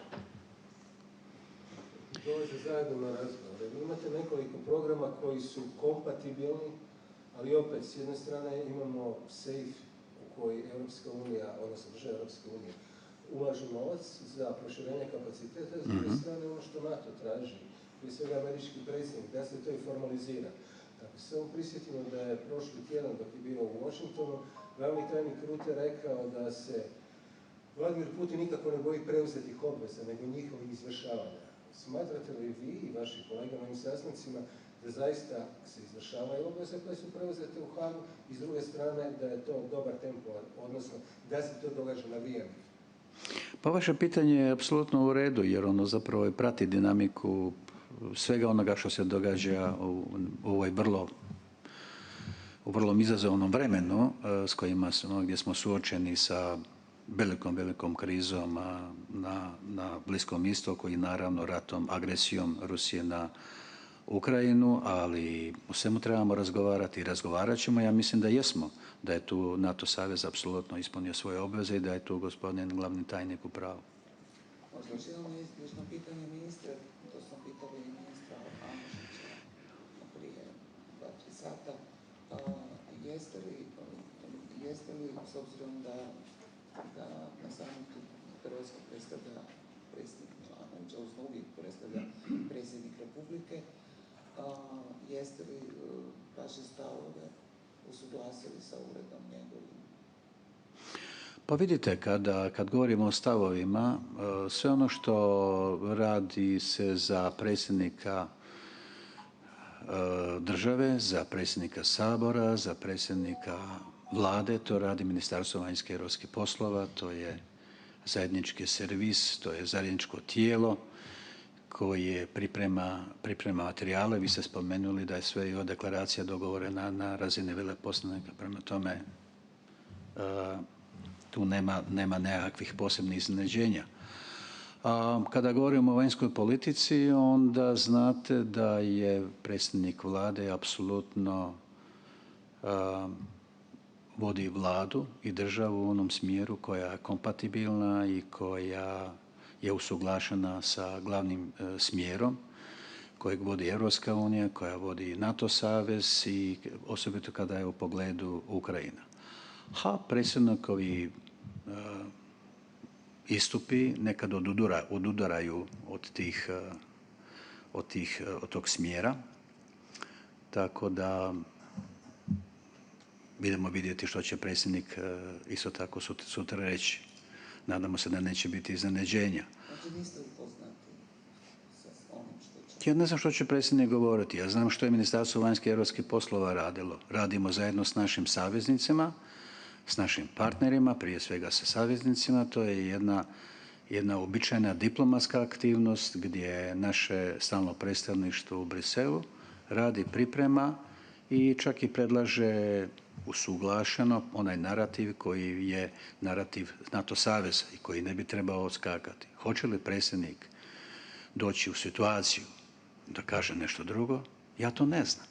Dakle, kada dođe na red predsjednika govoriti, onda će on reći, hoće on pročitati ili će ono što mu je pripremljeno u 3 minute ili će reći nešto drugo, ja to ne znam. Ali mi znamo koji je stav nas kao zemlje članice, lojalne članice NATO saveza, dakle i svih onih vrijednosti koje smo preuzeli našim članstvom u NATO savezu. O drugome ja ne mogu govoriti koji će biti njegov nastup.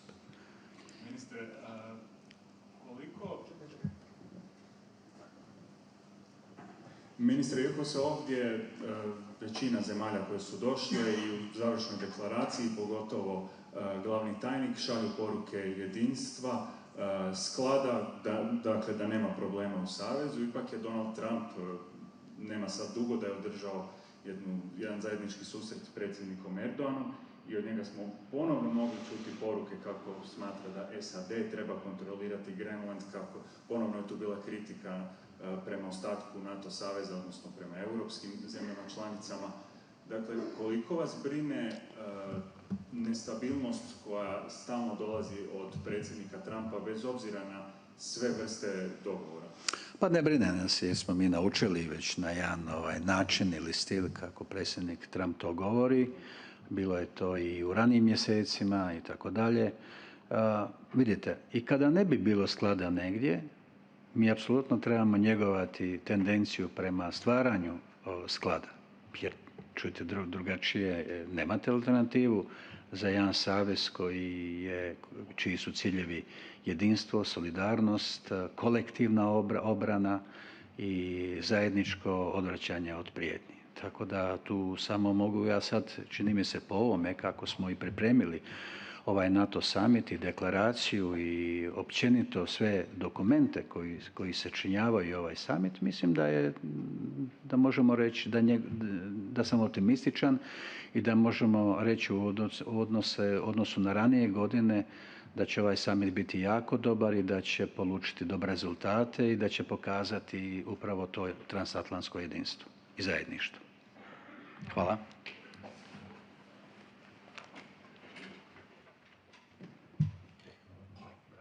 Virginia Ball.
Antonio. Ursula. Good to meet you again. Hey, my friend. How are you? Good to see you. I think this is fine. Okay, good evening, both of you. I'm so happy that we have this opportunity. Thank you for being here at the NATO summit. I basically would say that when it comes to NATO and EU cooperation, it couldn't be better. We have a clear distinction of labor where NATO is working on the capabilities and the standards and the command and control, and basically all the rest is being handled by the European Union. So that has to do with resilience, infrastructure, the defense industrial base, but also money. And you are so successful in making sure, for example, through SAFE and all the other programs the EU is running, that the money is there supporting the 27 EU countries, 23 of which are also a member of NATO, an ally within the alliance, that the money is there. So for all these reasons, and this is crucial, because we have the Russian threat, we know the Russians work together with North Korea, China and Iran, so we cannot be naive, we have to pull together. This is exactly what we are doing, and I really want to both thank you for that. So whom can I give the floor? Is there a protocol order? We have a protocol order, my friend. So you first. Dear Mark, dear Ursula, first of all, I would like to express I'm so glad with this, our strategic cooperation. Our member states, as you knowledge, are fulfilling their commitments. Yeah. And Europe is taking greater responsibility in our own defense. Absolutely. And now we need to continue. And what the European citizens expect from this Ankara summit is a clear message.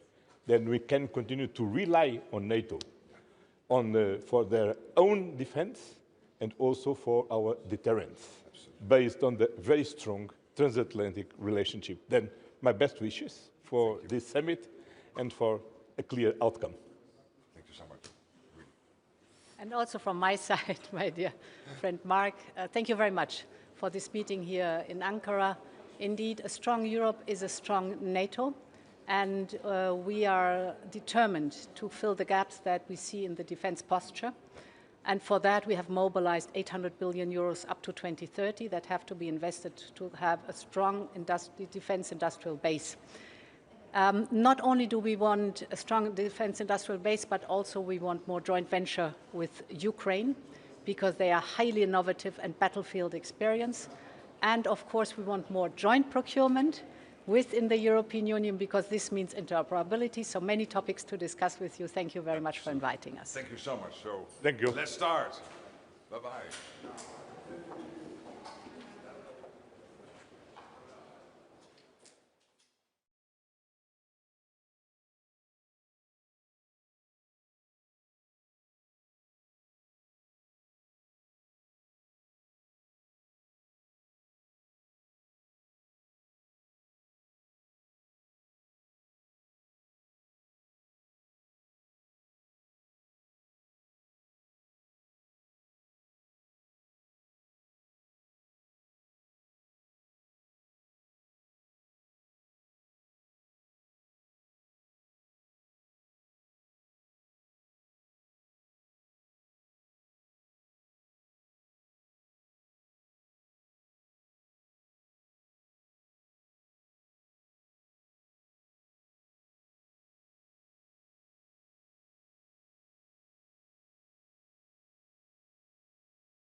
Nerede? 35. Gelenlere hiç bekletmeden direkt kim geliyor?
Sağ, bak!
bekliyoruz artık zaten.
Devlet başı hastur.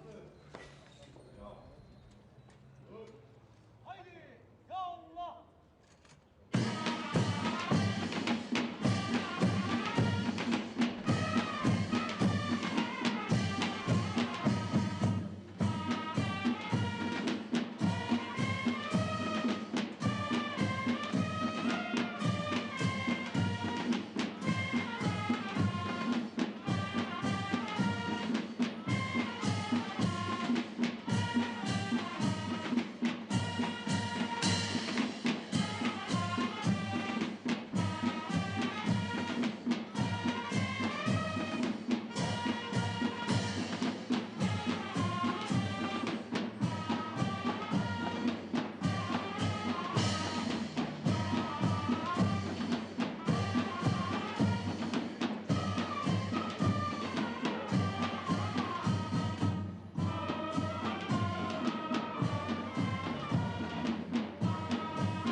Fatih marşı hastur.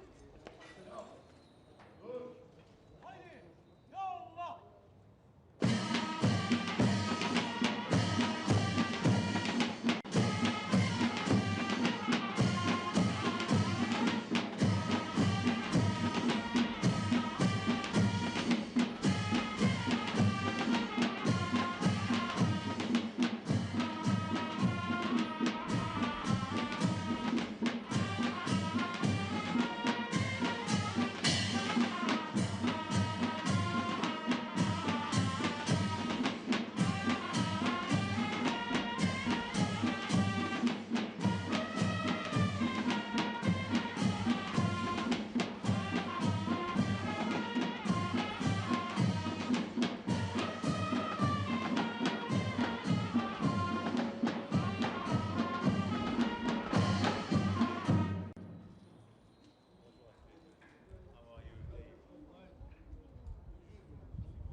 tarafı